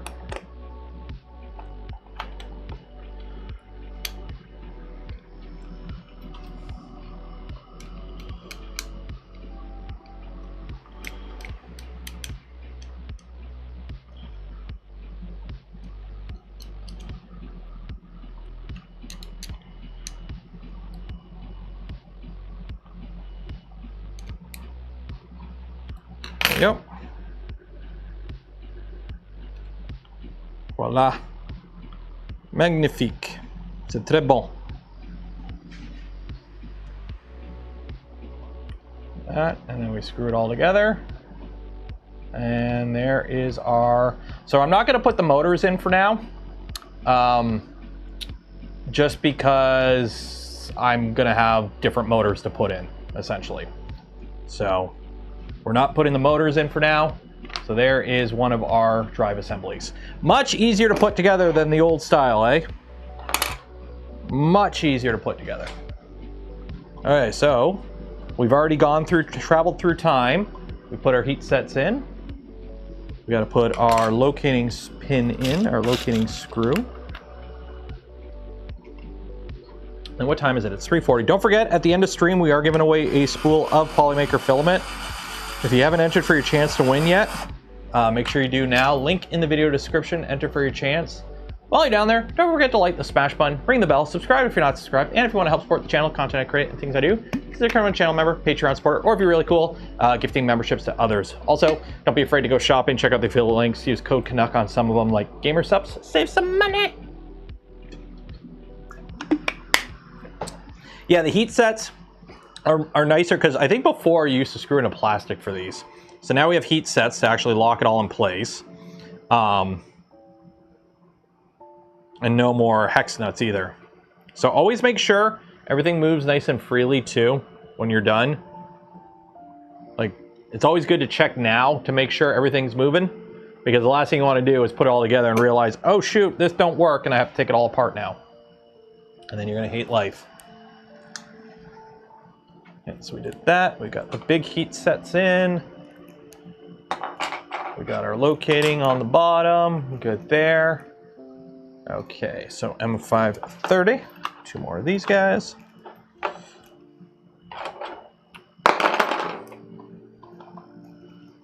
So one goes there. One goes there.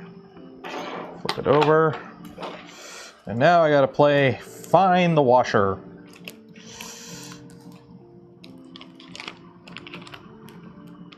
Because I don't have enough shims. So one shim, two shim, red shim, blue shim.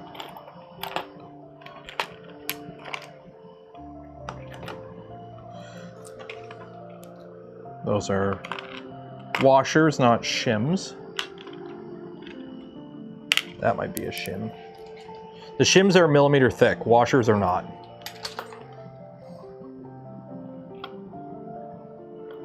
Two. So now I need to find some more shimmy shim shims. Shimmy shimmy shim sham. Favorite game, dig through the bucket of screws.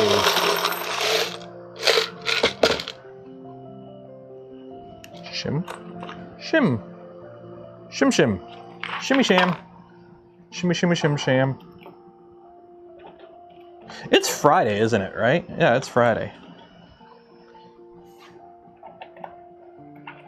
It's Friday, Friday, gotta get down on Friday. Everybody's working for the weekend. Come on, sing it along, class, sing it along. I do like the fact that you don't, like, it's a double stack on both, so you don't have to worry about alignment or anything like that. You just throw two in and send it. And then one day we're going to do a nice screw sorting stream where we sort out these screws. But it is not this day.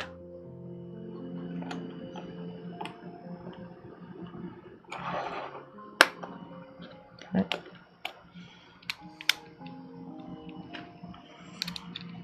Get them both started and then tighten them.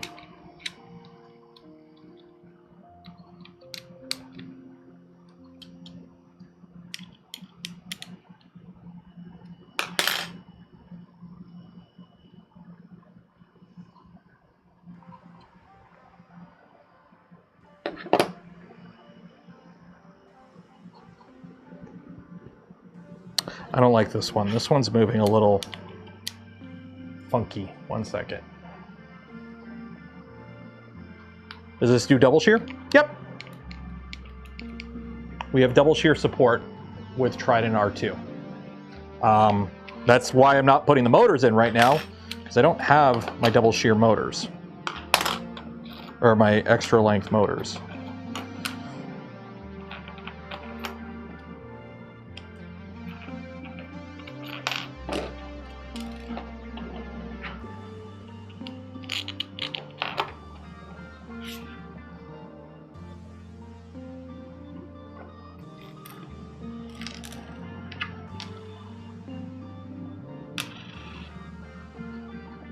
One of these is kind of funky, and I don't know which one.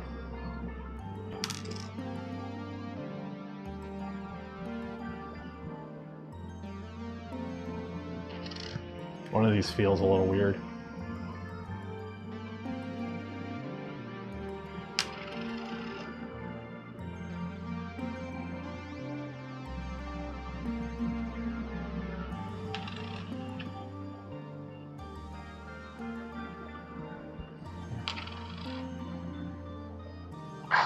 They all feel the same, so maybe it's just a bad washer, maybe?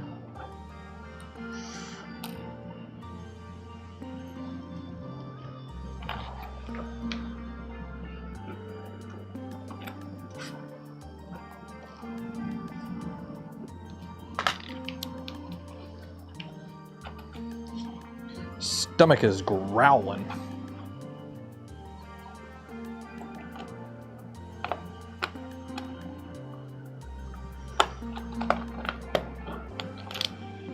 Uh-oh.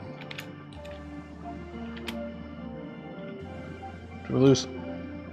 We lost one.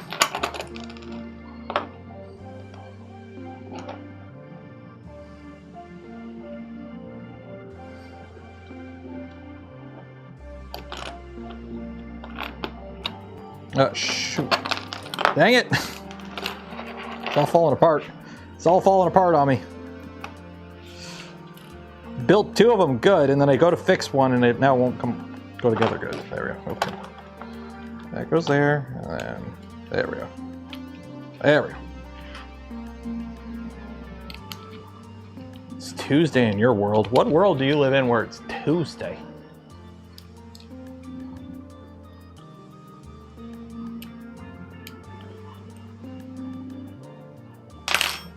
Oh yeah, that's much better. Yeah, I don't know, maybe they're just the way the bearings were stacked was kind of weird. Okay, that feels much better. Okay, so now we have both of these built.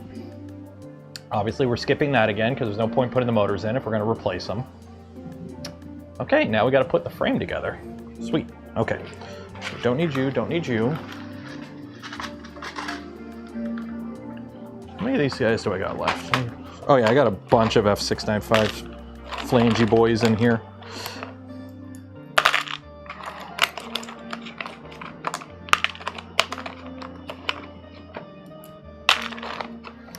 Should clean them, but I don't want to degrease them.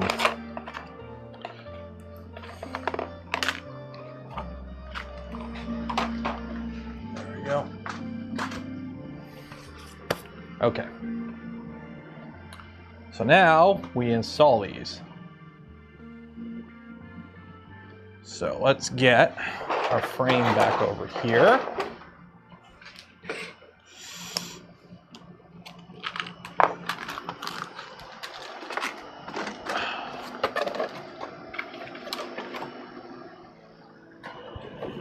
Here for now.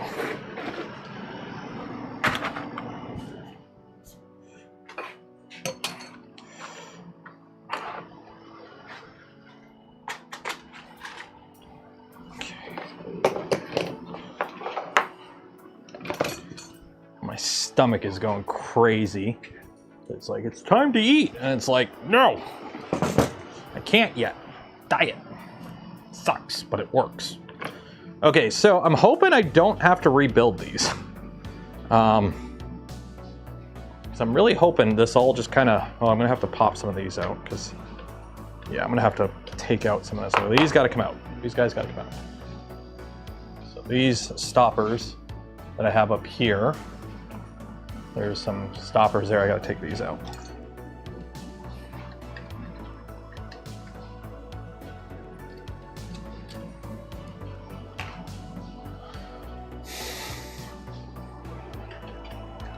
because we need the clearance.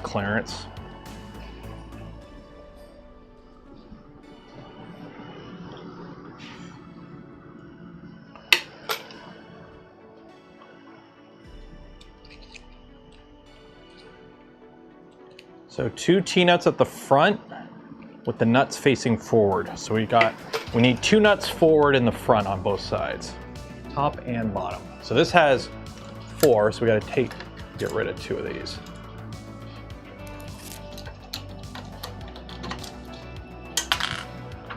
Get those nuts out.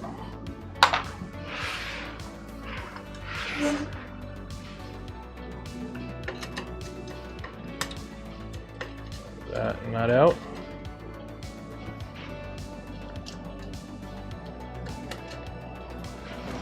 There we go. There we go. And now on the back, we need 4 nuts facing backwards. 4 nuts facing backwards, 4 nuts facing backwards.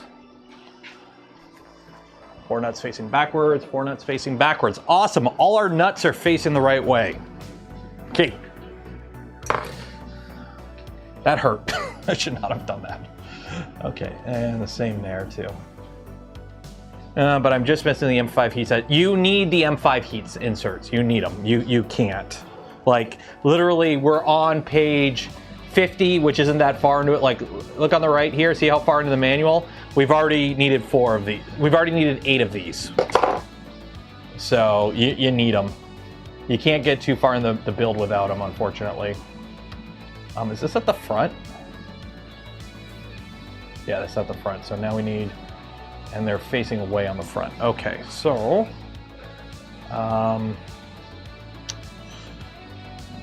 let us put these 2 back in that I took out.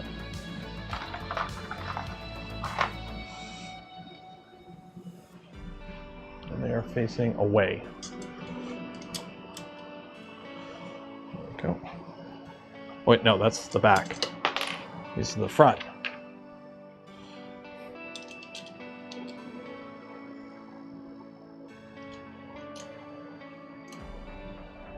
Two. I will say the diet's going pretty good. We're at 183 today. So it's been officially a month and we're down 14 pounds, I believe the math checks out too.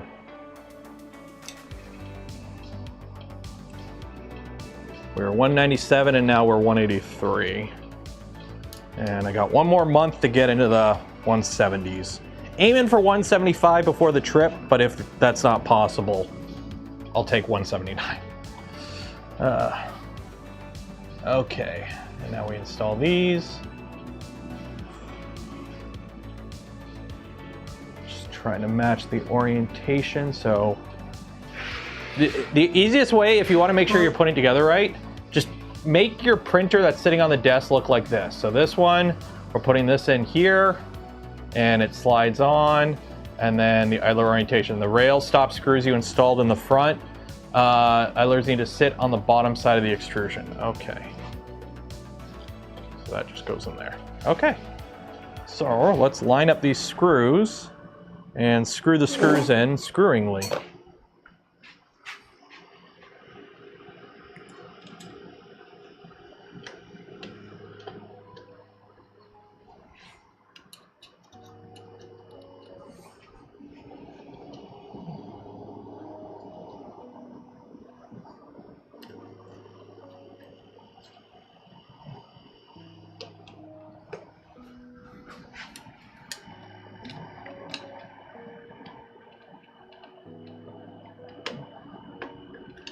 There we go.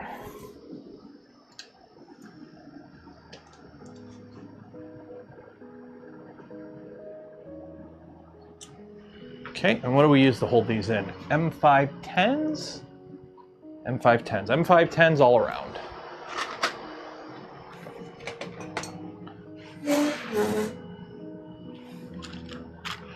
Sure are these guys.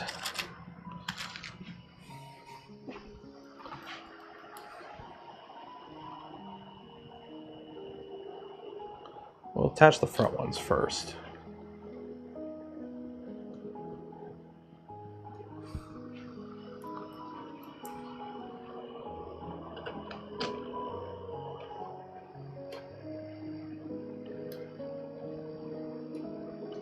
Just get them just kind of snug. I don't know, we'll put the other ones in.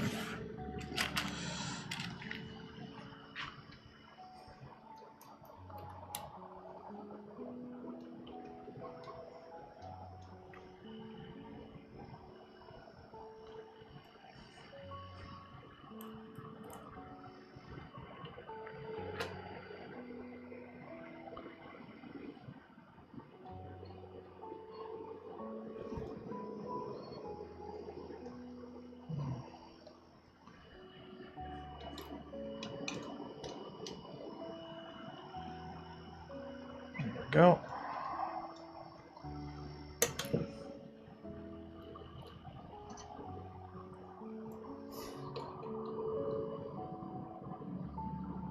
Okay, why is it saying M510s? Are you sure these are M510s? Are you sure these are M510s? Yeah, it's saying M510.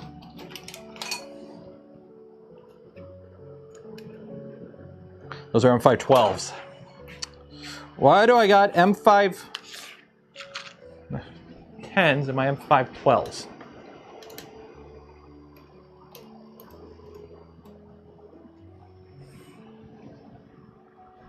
Yeah, that's an M510.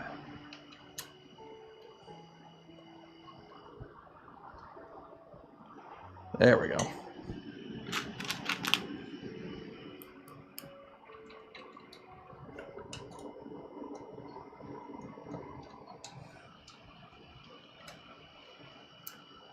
And when I built my 2.4, the thing is, this wouldn't work on a 2.4. This design doesn't have clearance in it for the. You're not fitting your whatchamacallit in there.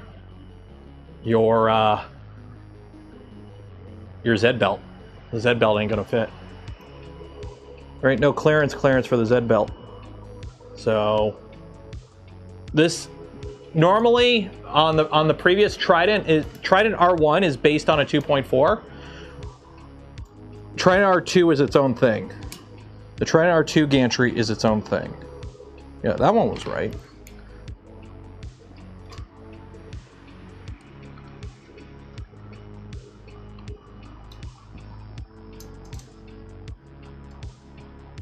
Yeah, okay, so it's just those two. The wrong ones, okay.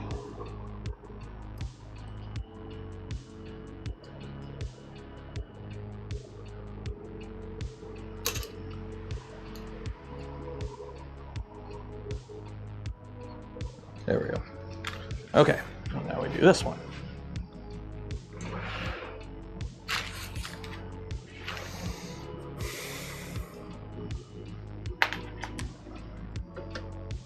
By the way, I'm loving these colors. I'm loving these colors so far.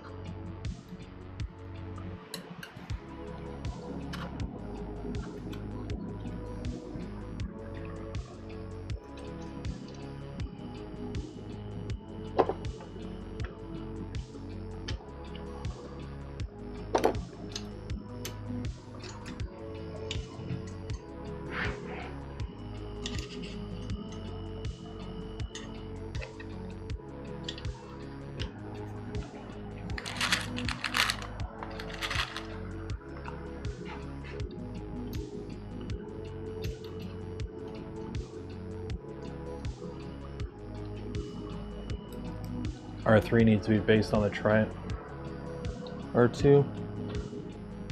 It would be a bit more involved, unfortunately, just because of the fact that, like, the previous Trident had a lot of, like, a lot of what the improvements you see here are for the fact that, like, hey, we don't have to worry about designing around Z belts.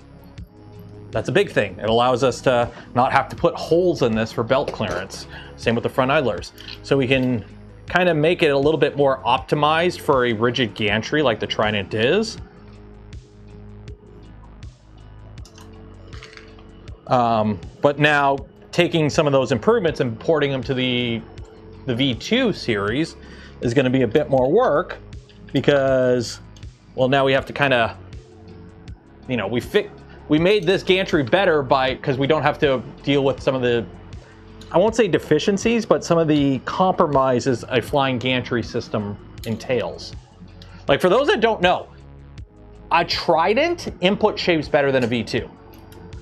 Like, the Trident is a more rigid printer than a V2.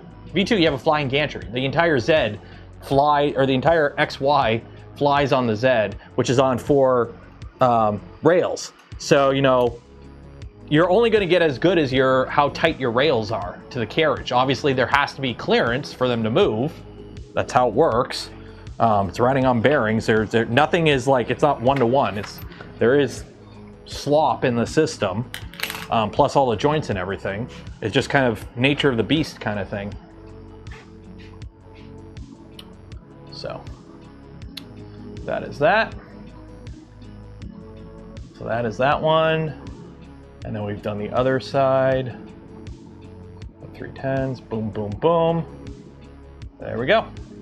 Now we got to make room. Loosen the idler stack on the M330s and stepper mount screws to clearance. So that's another reason I haven't put the motors on. So it sits on easier. And that one just kind of pops into place. And it's M310s across the board. Okay, so this one goes on this side. Right, yes. So let's line up all these screws. So we'll loosen this a little bit.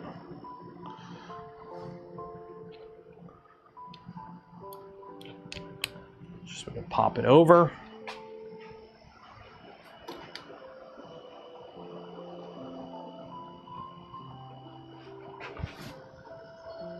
Okay, that should be okay.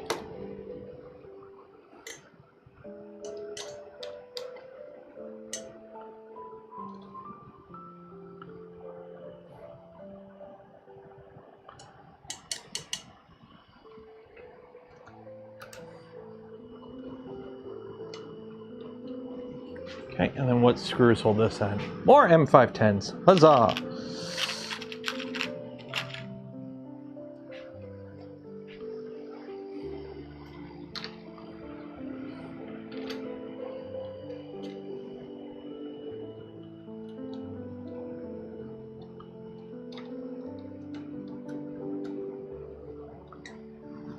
I'm assuming we've got to slide that all the way to the back. Yeah, you slide it right up against the extrusion. So get your screws started, then slide it right into place, essentially. There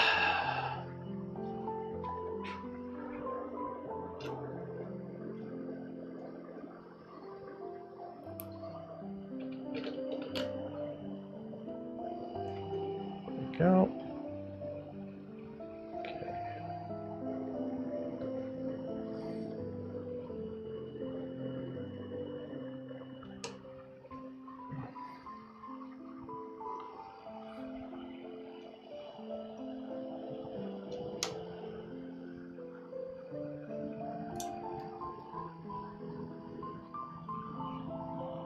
There we go.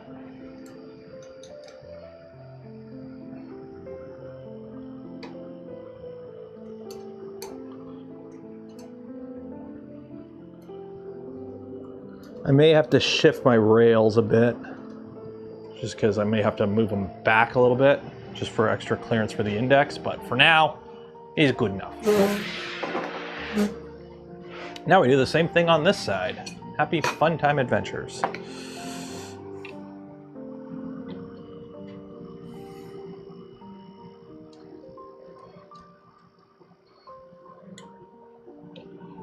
Loosen that up a bit. Overhead. No, overhead ain't gonna work.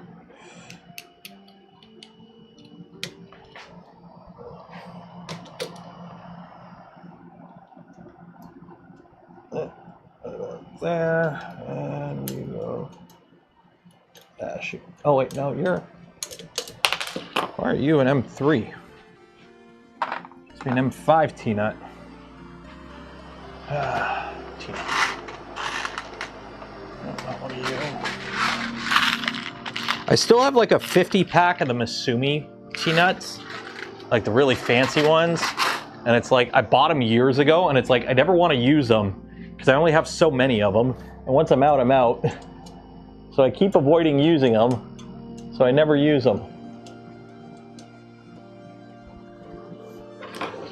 Okay. So we loosen the inner one a bit so that pop over this. There we go.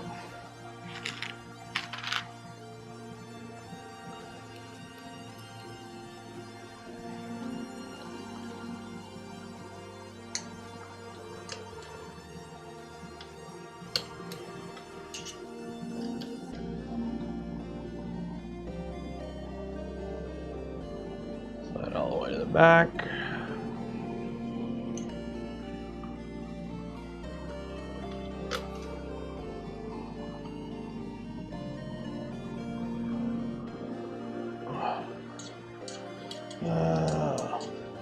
Just want the goodies on your R2. Oh, I know.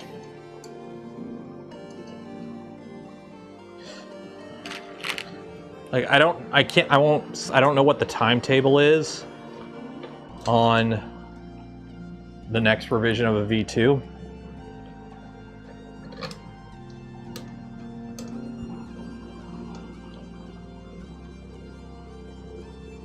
And I won't comment on it.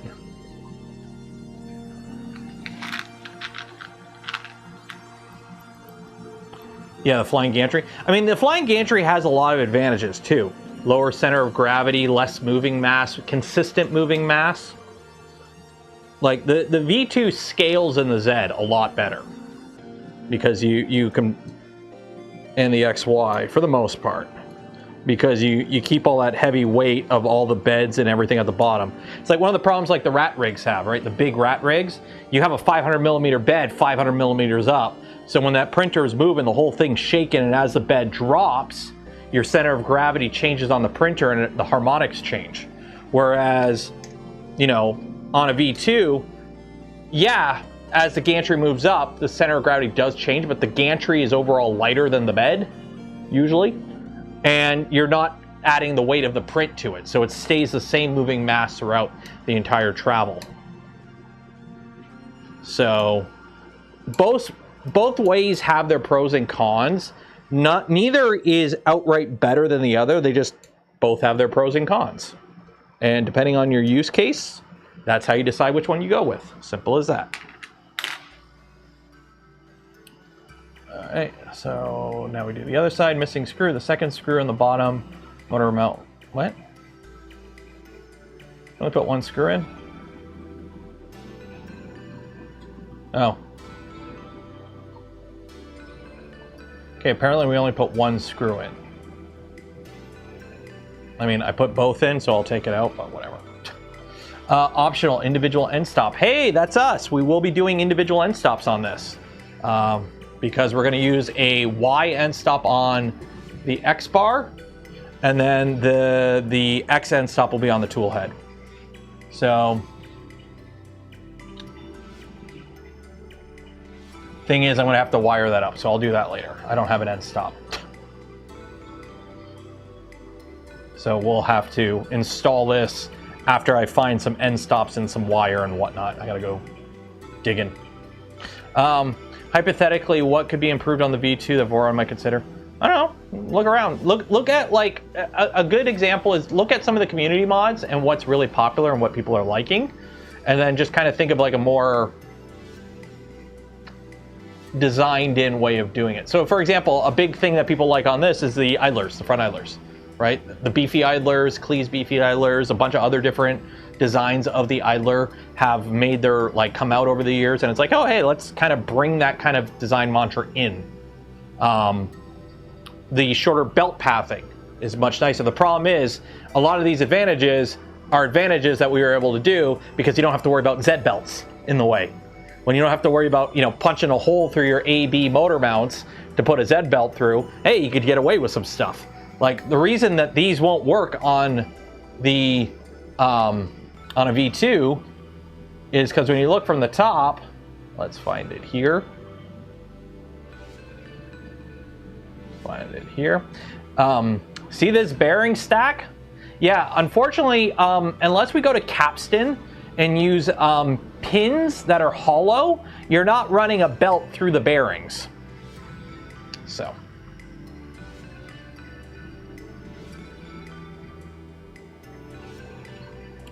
So that's kind of one of those things you kind of have to keep in mind. Okay, so now let's put this rear crossbar in. So for this, it's M510s. Okay, so we're gonna need you. I'm gonna add some M5 heats or T-nuts.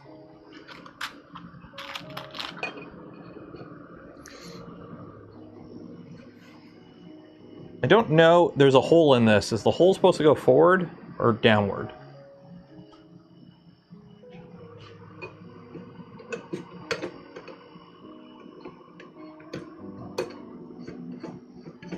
Well, it's offset, so it can't go downward. I don't know which way that hole's supposed to go.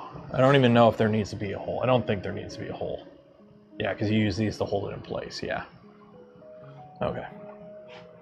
So, let's install this. 1, 2.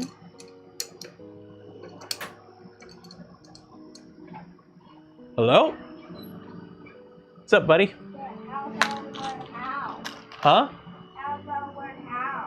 How to spell the word cow? How? How? Yes. Oh, how do you spell how? Yes. You spell how like how? How? Yeah, you spell how like how. Cow? You want to learn how to, yeah, do you know how to spell cow? Yes. How do you spell cow? C-O-O-W? C-O-W, yeah. So if how is like cow, oh, you went inside.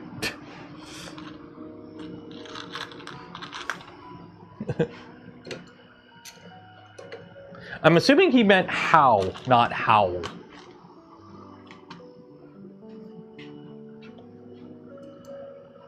Is it not the beam from the cross? No, I know it's not from the bed assembly because I have the bed assembly here and it's already installed. I wonder if they use, it's the same length oh, it's because it's the same length extrusion, I think. Maybe it's the same length, I don't know. Yeah, we already have the bed assembly.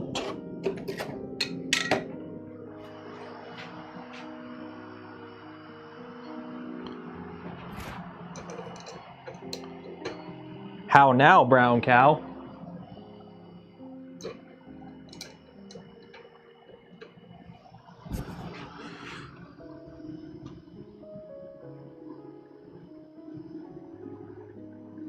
M510s, all the M510s.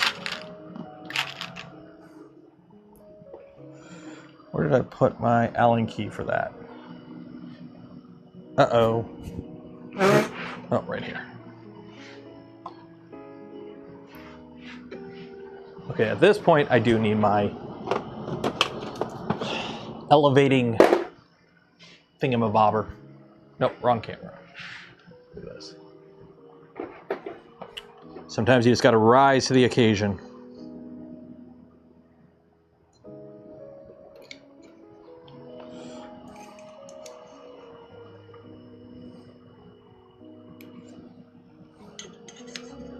I have no idea what I'm doing for dinner tonight, but I'm starving. But whatever I make can't be a lot of it, because yay, diet. Maybe I'll do chicken cordon bleu. Chicken cordon bleu sounds good. Chicken cordon bleu and rice.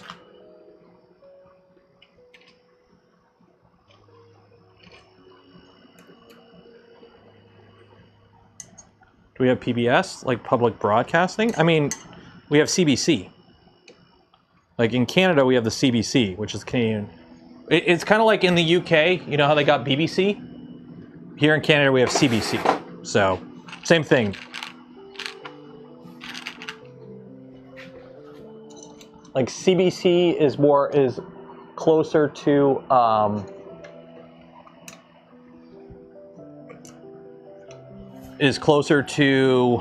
BBC than PBS, but that would be the closest thing. And then like in Ontario, YTV or TBO or whatever, I think.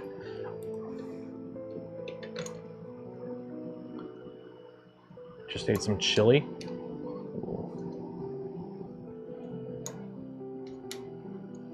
I mean, the whole calorie counting thing's actually, once you get into the groove, it's pretty easy. I'm pretty much eating a near normal dinner, just not a lot of it. It's just for breakfast, I just don't eat. I just don't eat in the morning. And then I have like I had 2 pieces of toast with some jam today. That's all I've had to eat so far, and coffee. A lot of coffee. A lot of coffee. Oh, there it is.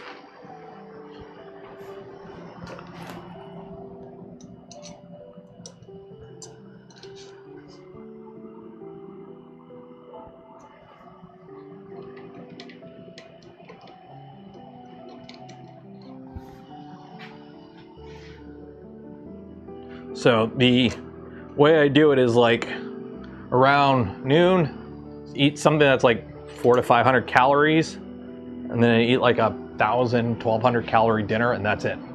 That's all I have. Okay, now I gotta line these up because this is. So your bar is probably gonna be bigger. It's gonna be smaller than this gap. So essentially, just kind of space it evenly, so that the gap is roughly the same on both sides. It doesn't have to be absolutely perfect, but there should be an equal gap if you're looking from the back between these.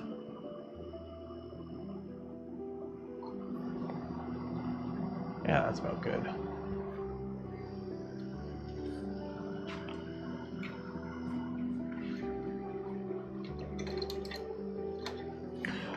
There we go.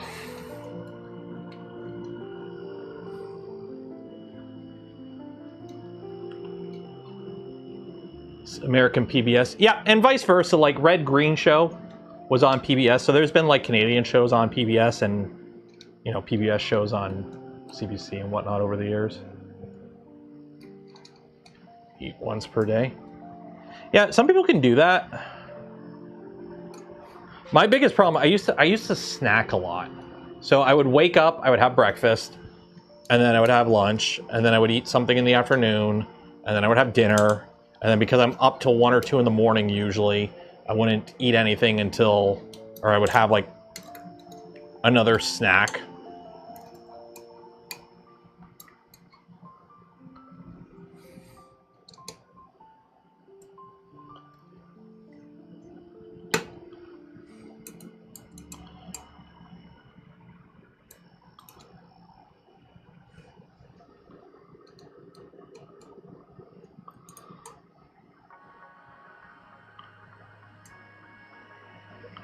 There you go. Brownies are still moving, so that's good there. Oh, print's done. Okay. And now we need to install these guys. So find those guys.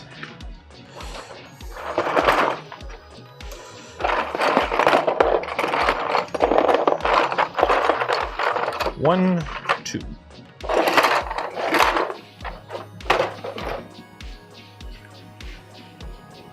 Not eating in the morning. Yeah, I do what's called intermittent fasting. So essentially, I just eat. I basically only eat within like a 6-hour window. I have brunch basically at around 11 a.m.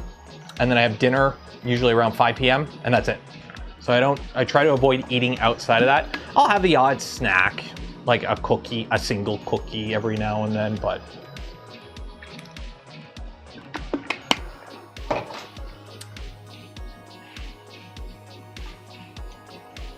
Okay, so that goes on like that. So we need some more T-nuts. So these ones install pretty easily. This is because if you look, okay, let's see how far. This beam is offset from this beam. They are actually, they don't line up perfectly. They don't line up perfectly. There is a little bit of an offset, which is one of the reasons why you have to foam out your panels.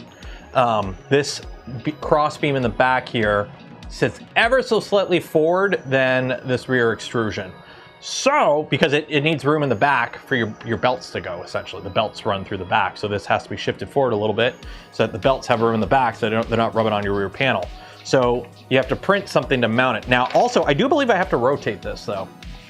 So let me check something here before, because I do believe I have to rotate this, because this rear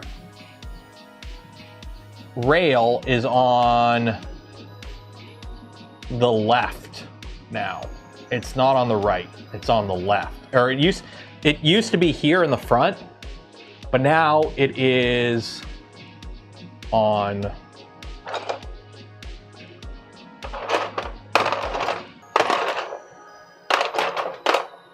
this side. So it's got to be on this side, because here's the mount, and the mount's there, I think. Is that it? No, that's not it. That's not it.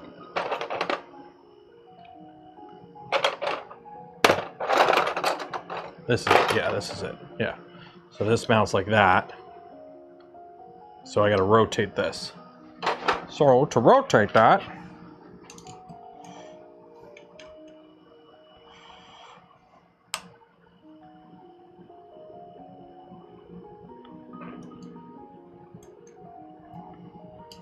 this.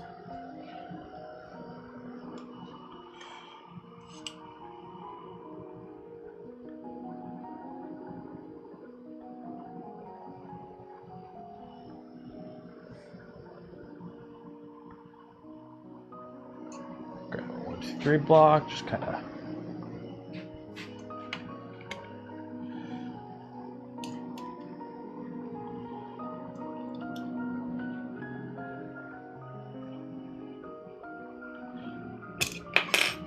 And let me just double make sure this is centered.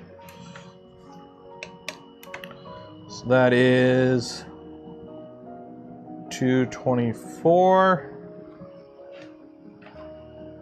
Dang it, I'm a millimeter off. Shoot, I gotta move it.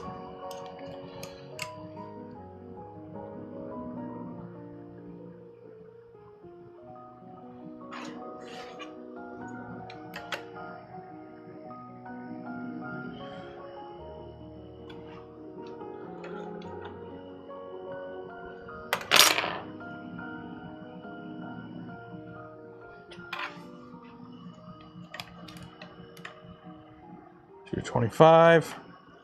$225. Make sure it's nice and flush. And I think I moved it again. Shoot.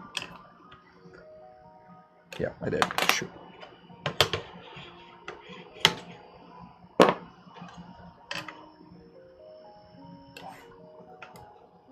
There we go.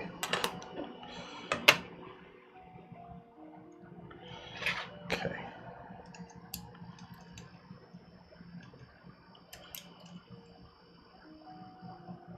There we go. Okay.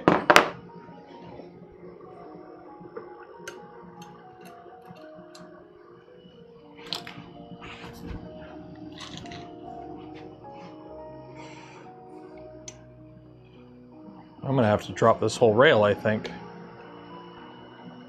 Or scroll back up and make sure I'm putting this on right. Arrows point upwards towards the gantry extrusion. Okay.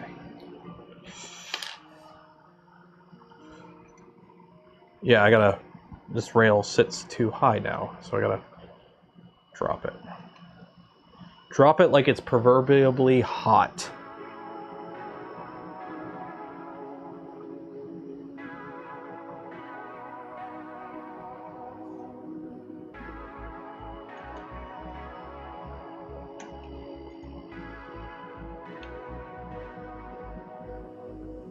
Wait, that. Yeah, that goes there. Yeah, that goes there. Yeah, okay. So.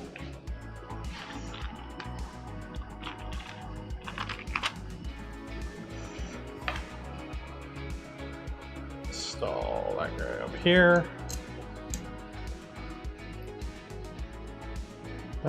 Was you mentioned our diet exercise? I'm just not eating. I'm doing straight up intermittent calorie counting, intermittent fasting. Your body can't turn nothing into fat. So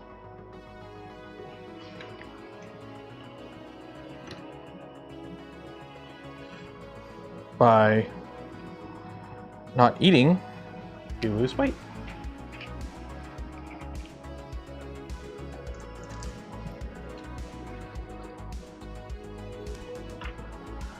Simple as that.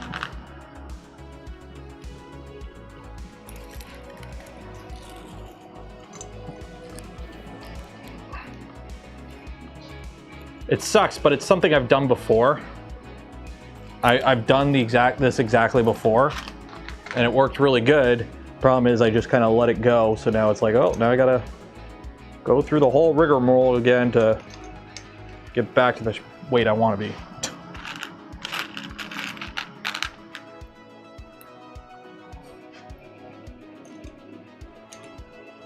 Like, for the amount of weight I'm losing and what my current weight is, Ozempic doesn't make sense.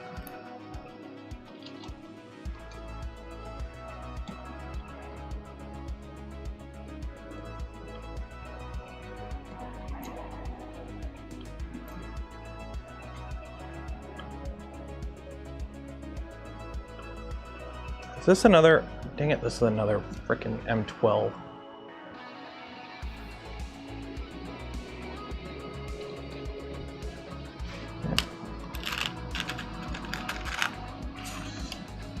There we go.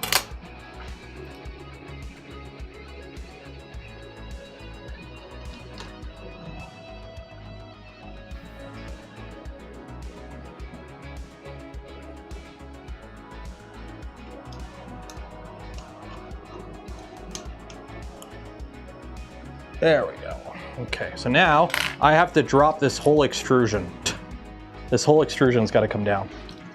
So hopefully I can just kind of crack, crack, crack, crack, crack.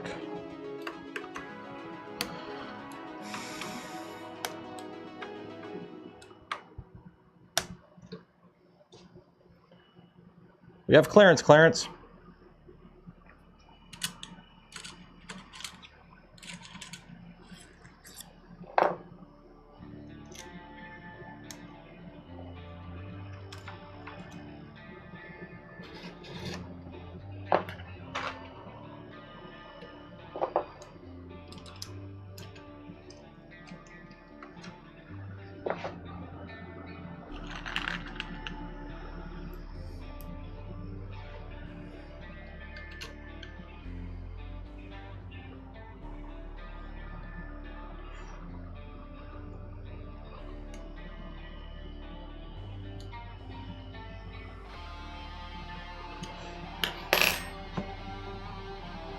Where is the spacers? I mean, I guess it's a good thing I reprinted all these.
There we go. Does it need to slide up to the top? I don't know if it needs to slide all the way up to the top. I can move it if I need to, but for now, there.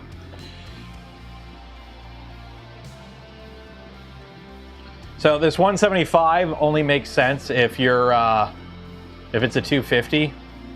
So it should be 225 for a 300 or 350 frame, which, hey, 225. Wow, we're good. Perfect. Okay. Upside down assembly time. Oh, hey, look. Our rails have been railed. we have railed our printer. It's got its rails already, so we don't need these little... The joys of a rebuild. It already had rails on it, so we didn't have to re-rail our printer.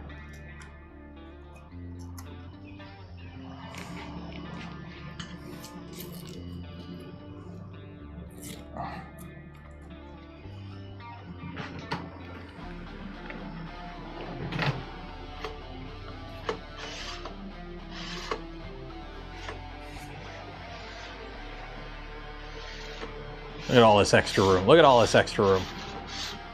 So that's good there. Sweet.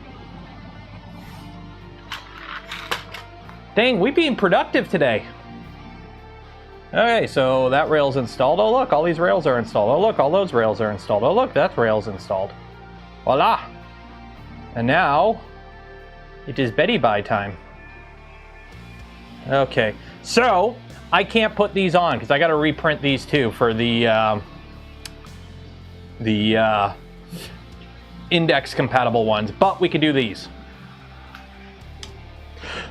I'll turn the heat set on and we'll do some heat setting.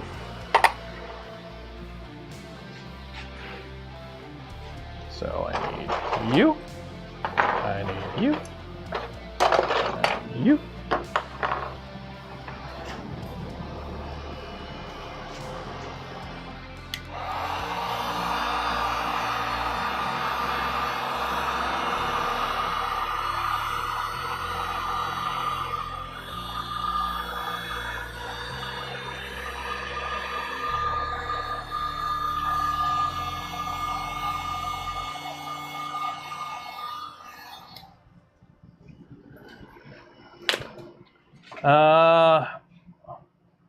R2 parts need to be reprinted for index? Yes. The index parts that need to be reprinted for, if you're building an R2 and you want to put index on it, you need to reprint. There are index specific front covers here that hold the crossbar that will go across the front to hold all your tools, and also the bed mounts. The bed mounts for index shift the bed. I can't remember if it's 5 millimeters forward or 5 millimeters backwards, but it shifts the bed off nominal to support, to give you more room with the index carriage. I think it shifts the bed back. I believe it shifts the bed back 5 millimeters. So there's slightly different bed mounts that you use and slightly different front idlers you use.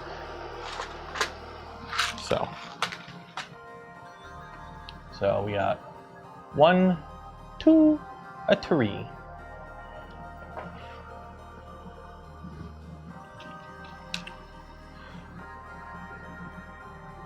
The bed arms. Yeah, I don't know exactly which parts it is, so I'm just going to wait for Steve to send me the parts. He's saying hopefully this weekend.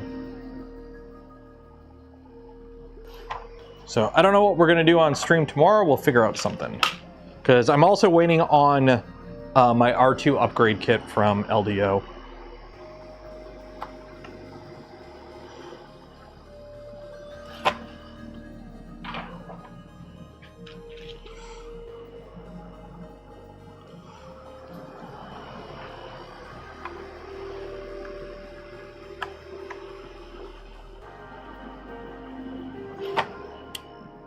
Go. So that. So we got 2 in the back, and that mounts there. Okay.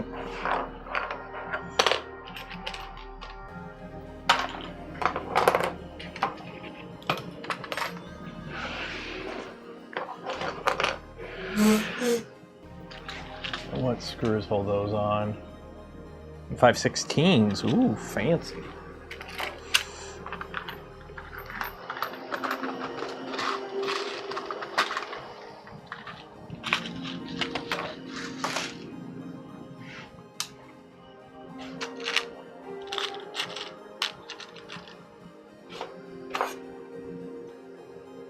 Yep. And the funky shape goes upward. Okay.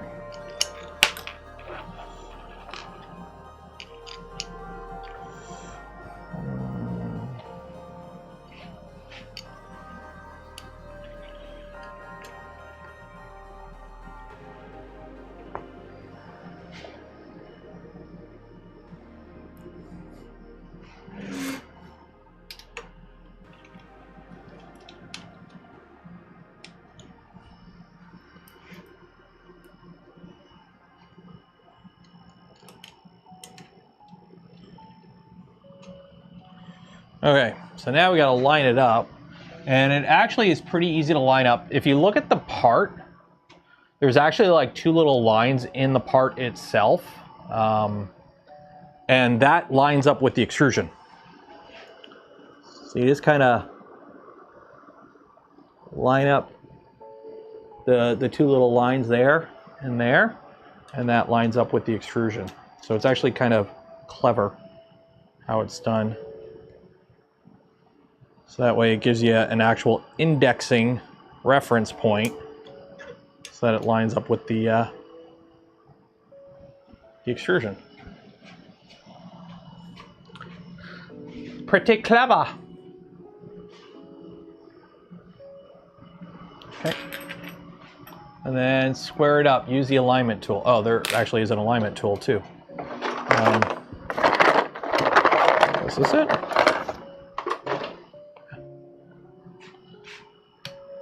Oh. You know you have it lined up good when the alignment tool just kind of... Look at that. Look at that alignment tool. Nice and aligned.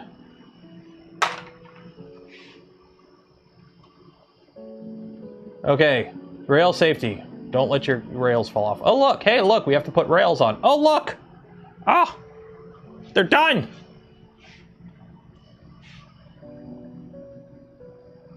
Seat against the brace. Yep, so it goes all the way up against the top, which we did put it up there. Okay, we're good. Bottom gap with the rail seated, there should be a small gap. Yep. Okay, now we put the other corner ones in. So for these ones, we do need to change it because previously they mounted from the top. And we don't mount these from the top anymore. They mount in from the side. So take these nuts out. I scratched my frame. That's okay. First thing you do when you build a printer, by the way, pro tip. This is a pro tip for anyone ever building a printer. You take your printer out of your box, you grab an extrusion, you grab an extrusion, you take something sharp, scratch it. Do it right away. That way you'll have one mark already, and now you won't care if you accidentally ding it up anymore in the future. So pro tip when you're building a printer, first thing you do, scratch the frame. That way, during the build, if you accidentally flip the printer over onto something or move it on your desk and you scratch the frame, you won't care as much. A little bit of sanity. It's a tool. Tools get used. Nothing looks better than a tool with wear on it, because that means you're using it. And yes, I did put a big scratch in the frame doing that.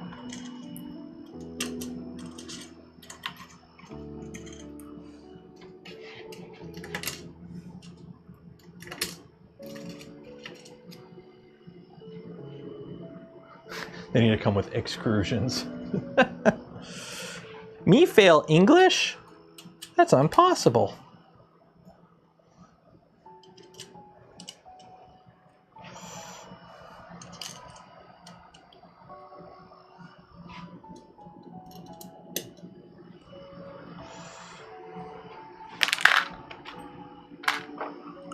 Okay, and now for these two I think are the same. Yeah, these are the same. So they just kind of go into the corner, and then you screw them in.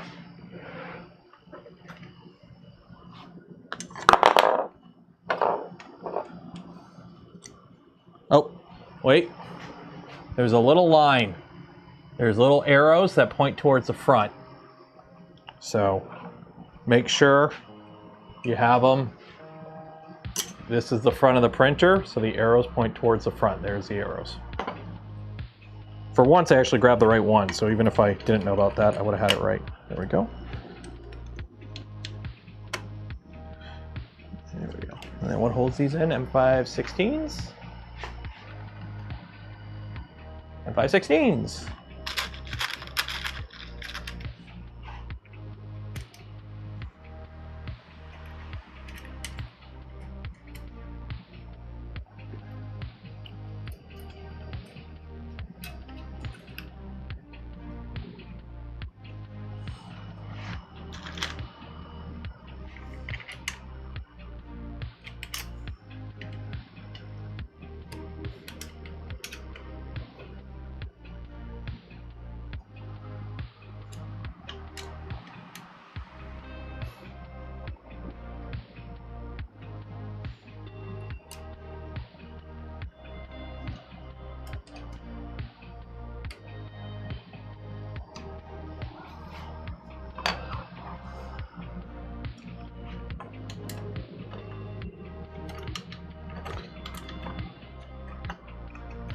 And if you're wondering what I'm doing right here, this is a trick just to like, okay, you got a T-nut, you got to line it up.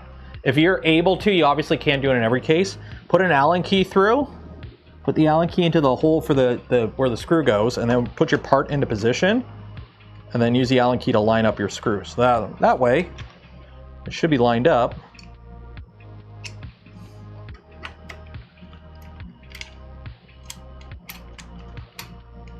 And you don't have to sit there and fiddle and line it all up. It should be automatically lined up.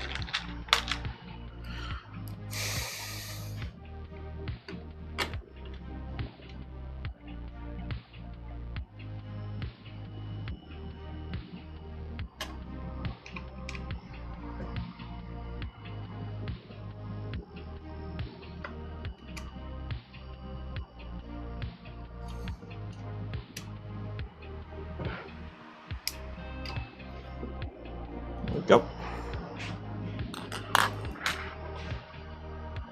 Keep it flat. Flat. Good. Okay. Easy peasy. Rail stops, click into the extrusion channel. No hardware needed. Okay, so apparently I have rail stops.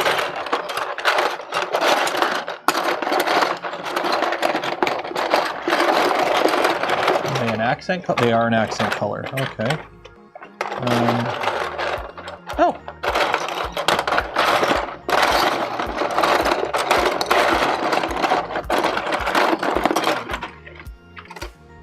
Oh. I gotta drop my rails. I gotta move them down. Okay. I gotta slide these down. Oh, I heard a ding. Who was that? Damien gifted a community membership. Cheers and appreciated. Our best way to support the channel, content I create and things I do, is become a channel member, Patreon supporter, or if you're really cool like Damien, gifting memberships to others.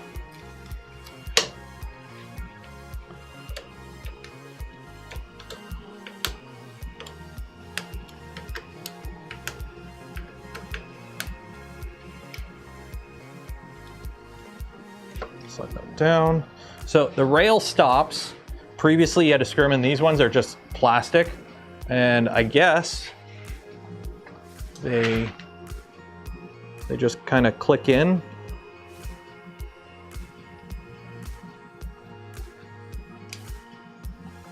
And get them to snap in. There we go.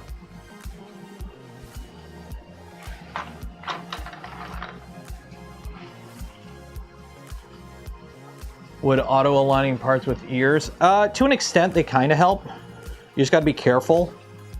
The problem is, if you're relying on a 3D, it can be done. I think it's been done before. I think some parts have it.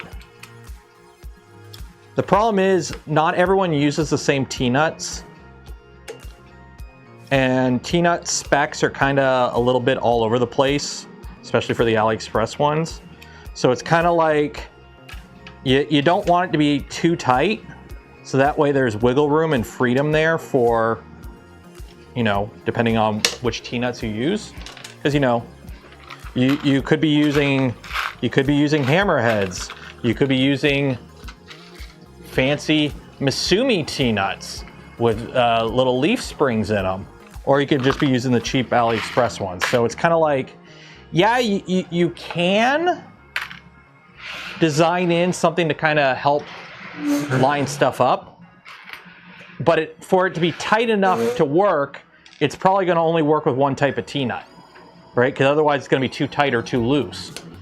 And at that point, it's like, is it worth it? Like, do you want to print these parts if you're using Misumi T-nuts, print these parts if you're using hammerheads, print these parts if you're using AliExpress T-nuts? Like, it gets a bit annoying. Fancy Misumi ones are super spoily. They are nice. I bought them years ago. I bought them, oh my God, when did I buy? I bought them years ago. I bought like a 50 pack of them. When I ordered I think a switch wire frame maybe. I can't remember. One of the frames I ordered back when we did order. I think it was a switch wire frame. Because at one point you absolutely needed them for a sizing thing. And then we're like, we could just redesign the part that we don't need them anymore. It's like, oh, okay. So it was like 2.1, I think, or 2.2. There was like one revision that like, you kind of really wanted to use Masumi T-nuts in exactly one spot.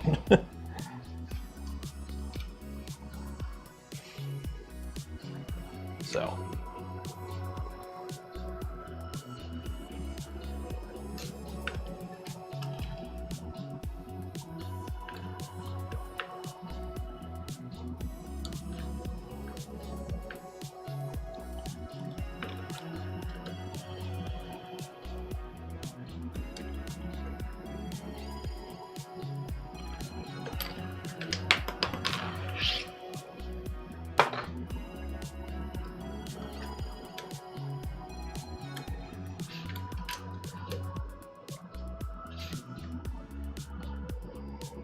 There we go. What time are we at right now? 4:46. There we go. So we put those rails on. Oh, look, those rails are installed. Very nice. And we do the other side, which we've done. Okay, and then that is carriages. Okay, so I don't, you know what? I think this is a good spot to call it. The left edge, because I don't know if these need to be reprinted or if the part that attaches to this needs to be reprinted. So I think this is a good place to leave off. We only got 15 minutes left anyways. So I think we'll call it there. Oops, turn my light on. You can tell the power went out. You can tell anytime I come out here and my little rainbow light bulb isn't spinning, the power went out. Come on, spin. There we go.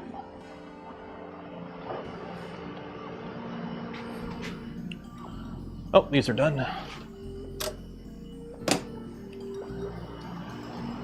Where did I put that power supply?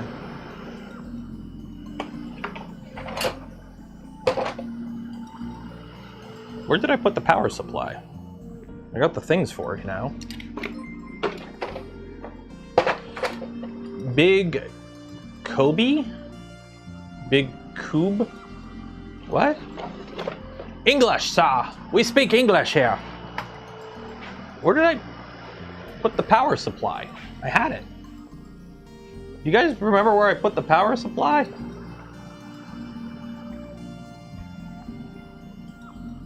Am I blind? I mean, probably.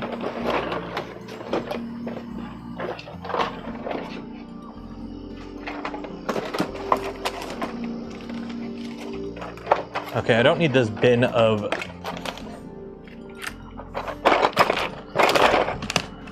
You're all Micron Plus parts. I don't need you.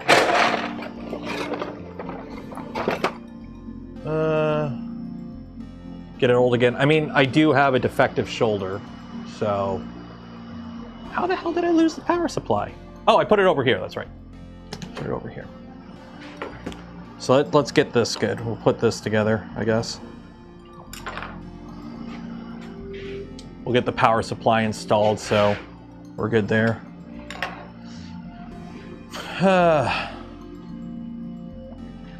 Oh, cube. Oh, cube. I'm sorry, I thought that was one of those... I mean, I can't even make a British English joke because I'm Canadian. We use the same spelling. We like our extra U's and stuff.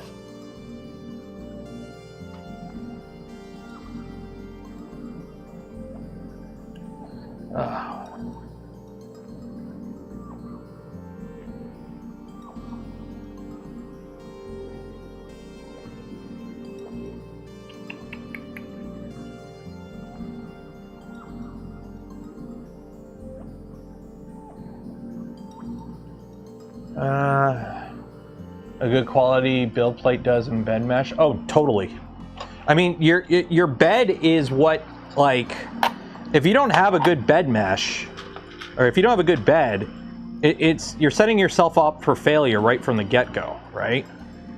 Like, you don't want to be printing on a not good bed. Like, half the reason some printers sucked back in the day Like, just think of how many issues early 3D printers had that were just bed related. Just straight up like first layer printing like shit, right? And this was back before we had, you know, eddy current probes and all these fancy probes, right? Back in my day, you know, when all you had was manually leveling your bed. Yeah. I mean, nowadays, like, as long as you can mesh the bed, you're good. But I mean, back before, you know, bed meshing and nozzle probes were as good and consistent, be amazed how it's kind of like how if you take an old printer that's mechanically sound and feed it good filament and slice something with a modern slicer, you would be surprised how good it prints.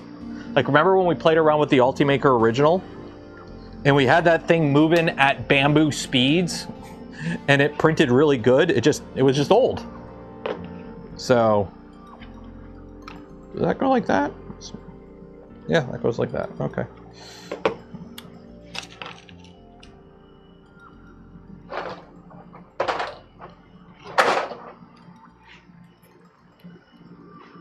%90 of ender problems with just the bed. Yeah, I believe it.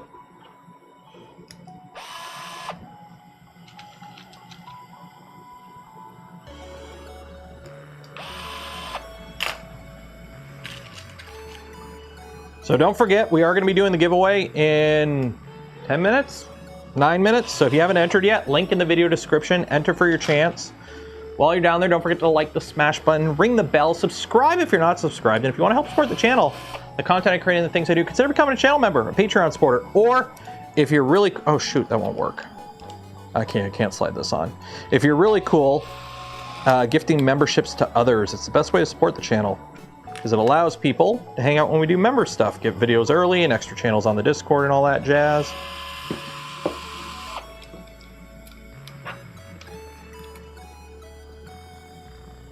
There we go.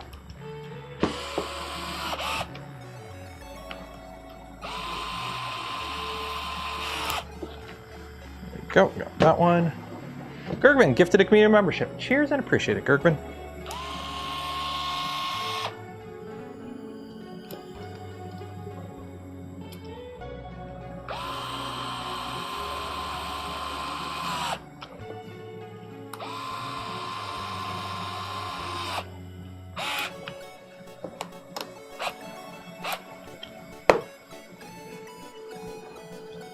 There we go. Voila. So now, uh-oh, where'd you come from? You look important. You're supposed to be on that. You are important.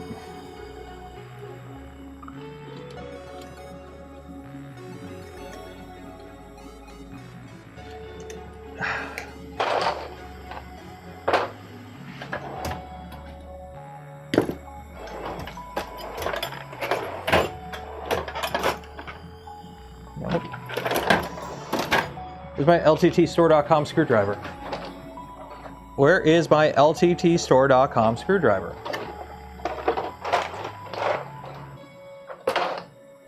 Linus! Is it downstairs? It might be in, where did I put it?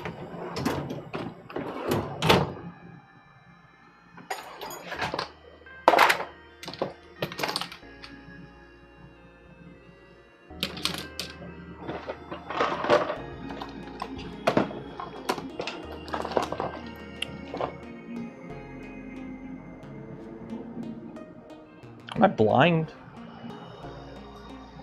Probably blind.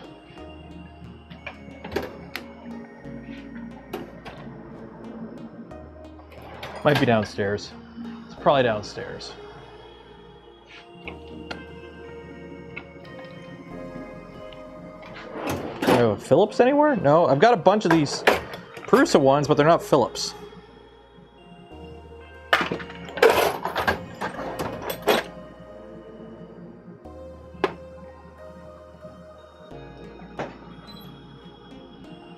Yes, buddy?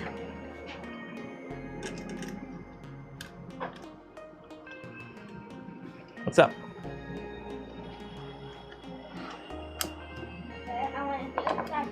You want to do something? Well, Daddy's still working.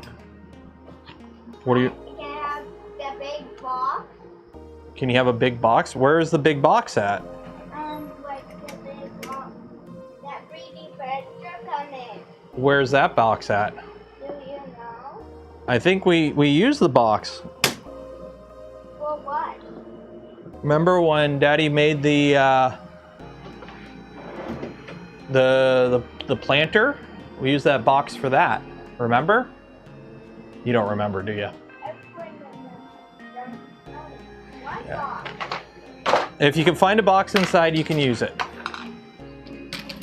But I don't really have any big boxes right now. I got rid of them all. The one from the new computer. We don't have a new computer. The new printer? I threw it out already. I got rid of that box. That one's got stuff in it. They all have stuff in it. Wait, here. Let me see if I got one.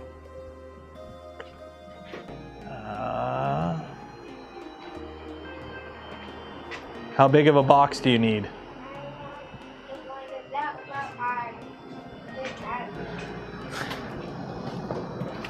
Here, you can have this box. The biggest box That's the biggest box I have. right now. Here, what does it say on there? Make something wonderful. Yeah, make something wonderful. There you go. No? No, When you said order. no, there's nothing on that side. Sorry, I have an 8-year-old looking for a box right now. You found a big box? Where? Oh, that one's filled with garbage, though. Ooh, careful, watch your head. Oh, you bumped your head on that. Are you okay? Oh, no. I don't. Yeah, go to Mama.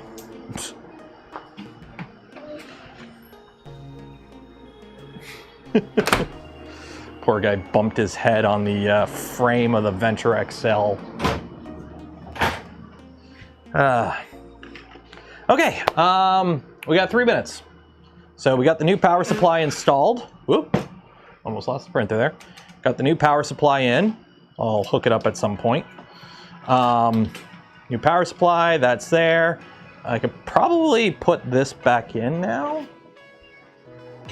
I think. Don't think any of this changes.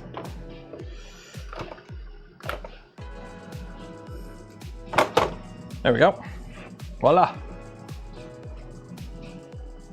And then there's actually cover plates now that actually hold this and sandwich it in place. But we're not going to bother putting these in until we have those. But they actually have proper cover plates. Look at that. Look at that.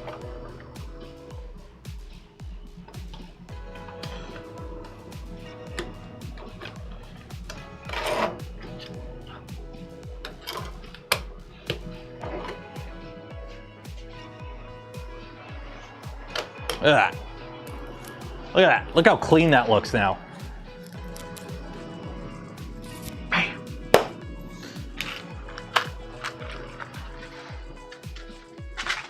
Go there. I will say, actually, this was actually good for the shoulder, because they say with the frozen shoulder, if you just kind of sit there and let it freeze up, it gets worse. So you kind of want to be doing motions with it. So this was pretty good. Like, I still, let's see. Okay, left arm all the way up, right arm. Yeah, I still can't go above 90. And it's not like it hurts. It literally, I physically can't move the arm up higher than 90 degrees. Like, like if I'm standing up perfectly straight, I physically can't move this arm up higher than this. Right now, it's that one's fine. So, yeah.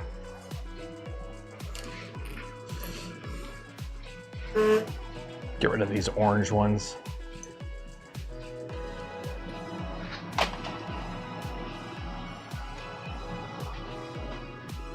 Much better than 2 hours ago. I mean, it doesn't hurt. On the bright side, the pain is gone. 2 days ago, the past 2 days, I literally sat on my computer chair doing nothing because I couldn't move this arm. So I just sat there with a controller in my hand and played Final Fantasy because I literally could not do anything. The pain is gone, but I've still got the limitation on the range of motion, and that can take months to years to go away, apparently. So, yay. See you, Chiro. Chiropractic is bullshit. Chiropractic is bullshit. I am seeing a physiotherapist, though. Oh, they cracked my neck. It felt good. Yeah, and there's always a chance that they just kind of break your neck doing it, too. So, we don't prescribe to that here. I will give you 1 minute to enter for your chance to win some Polymaker filament. And then we're going to do the giveaway. So if you haven't entered for your chance to win some Polymaker filament, you got 1 minute. I'll give you 1 minute to enter. And then as for what we're doing on stream tomorrow, it'll depend. If I get the parts to print the index specific stuff, we will do that tomorrow. We'll carry on this build tomorrow. If not, we'll do something else tomorrow. Rotator cuff, no, frozen shoulder. Adhesive capsulitis, if you want the fancy name, but frozen shoulder is, if you look it up.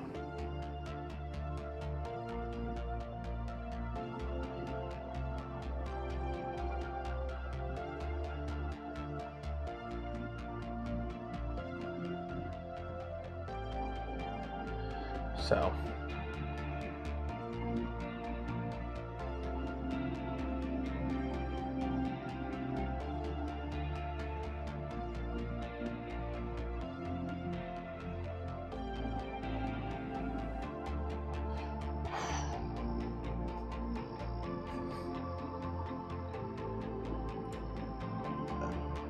I could send them to you tonight. Just have to not forget. Okay. Yeah, in that case, we'll carry on the build tomorrow. If I can get the index parts, we'll carry on the build tomorrow. Obviously, I can't put the motors in until I get the new motors. And I think I may have to steal some M540s button heads at some point. I have because you need M540 button heads.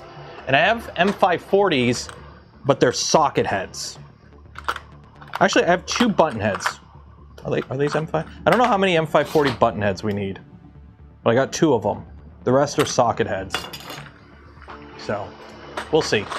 We'll see. We'll see. I know I have some in Toasty Boy for the Z idlers that I can swap to button heads, or yeah, socket heads, no problem. But I know you need button heads. Okay, socket head will work in a pinch. 4.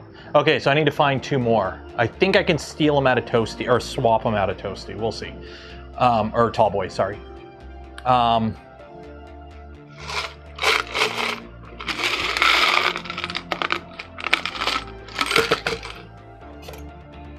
that's 30. Yeah. I'll have to dig. I'll dig. Okay, let's do this giveaway. Let's do this giveaway. So I guess we'll continue with the build tomorrow. So let's do this giveaway. Who wants to win some filament? Who wants to win some filament? I do. Who added me? Helix screen. What is this?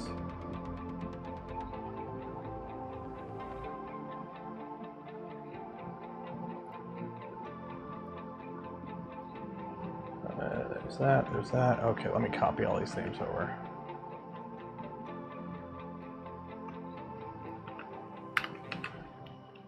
File, save. Okay, fire marbles. What's Helix screen? Oh yeah, Helix screens. Yeah, there's a couple things I can do for screens, but I have a Big Tree Tech HDMI 7, but I don't think anyone has a 7-inch screen mount for a Trident. If anyone has a 7-inch screen mount for a Trident, let me know. I'll put it on this. We'll just have a big F-off screen. But if anyone has a mount, I know they have them for the HDMI 5s, but I couldn't. I did a quick look the other day. I couldn't find one for the 7.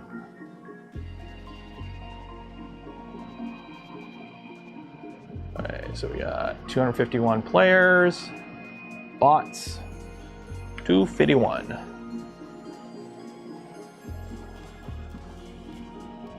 It's a bit too big. I know. I have 2 of them. Well, I have 2 7-inch screens. Ooh, look at everyone. Okay. Oop. Okay, how this works is if you win, you get a free spool of filament from Polymaker. But if I pick your ball and your ball wins, you get a free hat. So good luck to, who is this? Waliauze. If you win, you get a free hat. Good luck. Mounted on top. We also have to put a top hat on this. I gotta find where I put that top hat kit. Because I have to print the parts for a top hat to put on this. So I have a 350 LDO top hat kit that's meant for stealth changer that we're gonna use on this. Because we need the top hat for the index clearance. It'll be a little bit higher, but this printer will probably end up living here. It's either gonna live here. I might move the Pantheon. I might actually move the Pantheon out and put it on the floor somewhere, just because it shakes this whole desk. So the Pantheon might move to the floor somewhere.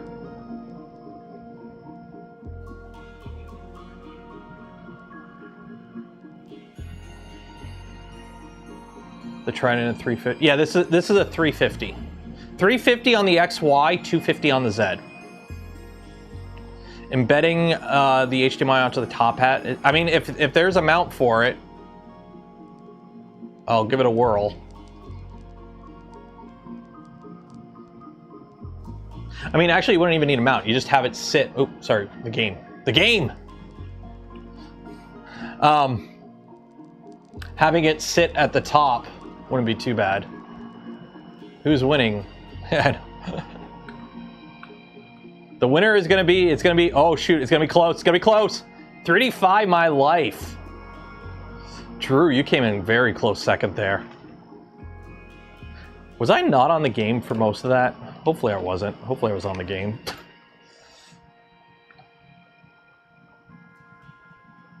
Yeah, the only problem is this thing weighs 130 pounds, so picking this printer up and putting it on the floor sucks. Okay, 3D5 my life is our winner. Let me find you here. 3D. Okay. So you will get an email from me after the stream ends with information on how to collect your filament from Polymaker. Boo!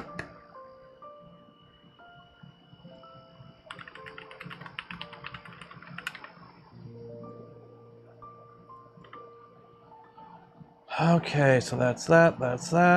And let me fire up this for the giveaway email. Or sent. Oh, nope, that's, there we go. Okay, so we are gonna call it there. Feature your content on MSN. Hi, Canuck creator. We're inviting select creators to feature their content across Microsoft's platforms, and I thought your channel would be a good fit for the program. It is hilarious when people send me these emails and they're like, partnership manager. It doesn't tell me what company you're with. You have no company. You're not telling me what company you're with. Like, it's fucking spam. Go away. Go away. No.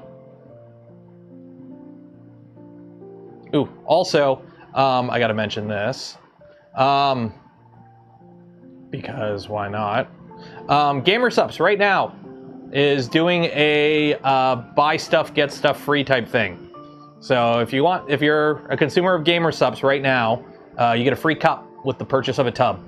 So if you want a free cup from GamerSupps right now, buy a tub, you get a free cup. Use code Canuck. Save some money. Save some money. Also, they have limited drop items if you're into that sort of thing. So yeah, it's always good. Okay. So we're going to call it there. Shout out to Polymaker for the spool of filament giveaway this stream and every stream. Links for all of them and more below. This build series isn't a sponsored build series yet until the index shows up. Or the R2 parts from LDO show up. So for now, this is just me rebuilding the printer with stuff I already had on hand, and we're not giving Physec credit for any of that.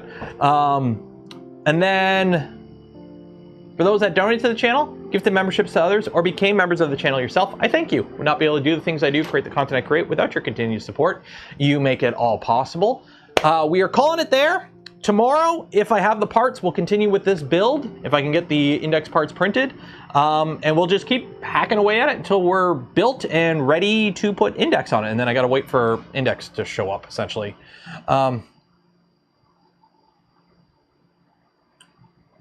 Lance Wood. When did you win, Lance? Friday, 7 days ago? Let me reach out to my polymaker rep, because I think something's going on with the polymaker giveaway. Let me check. Anyways, calling it there. I will see you all in the future. Enjoy your weekend. Be safe out there. Wash your hands, and I'll see you all in the future. Goodbye. Goodbye. And yes, hopefully my shoulder is a little bit better tomorrow. We'll find out. Goodbye. Goodbye. I can't wave with the other hand.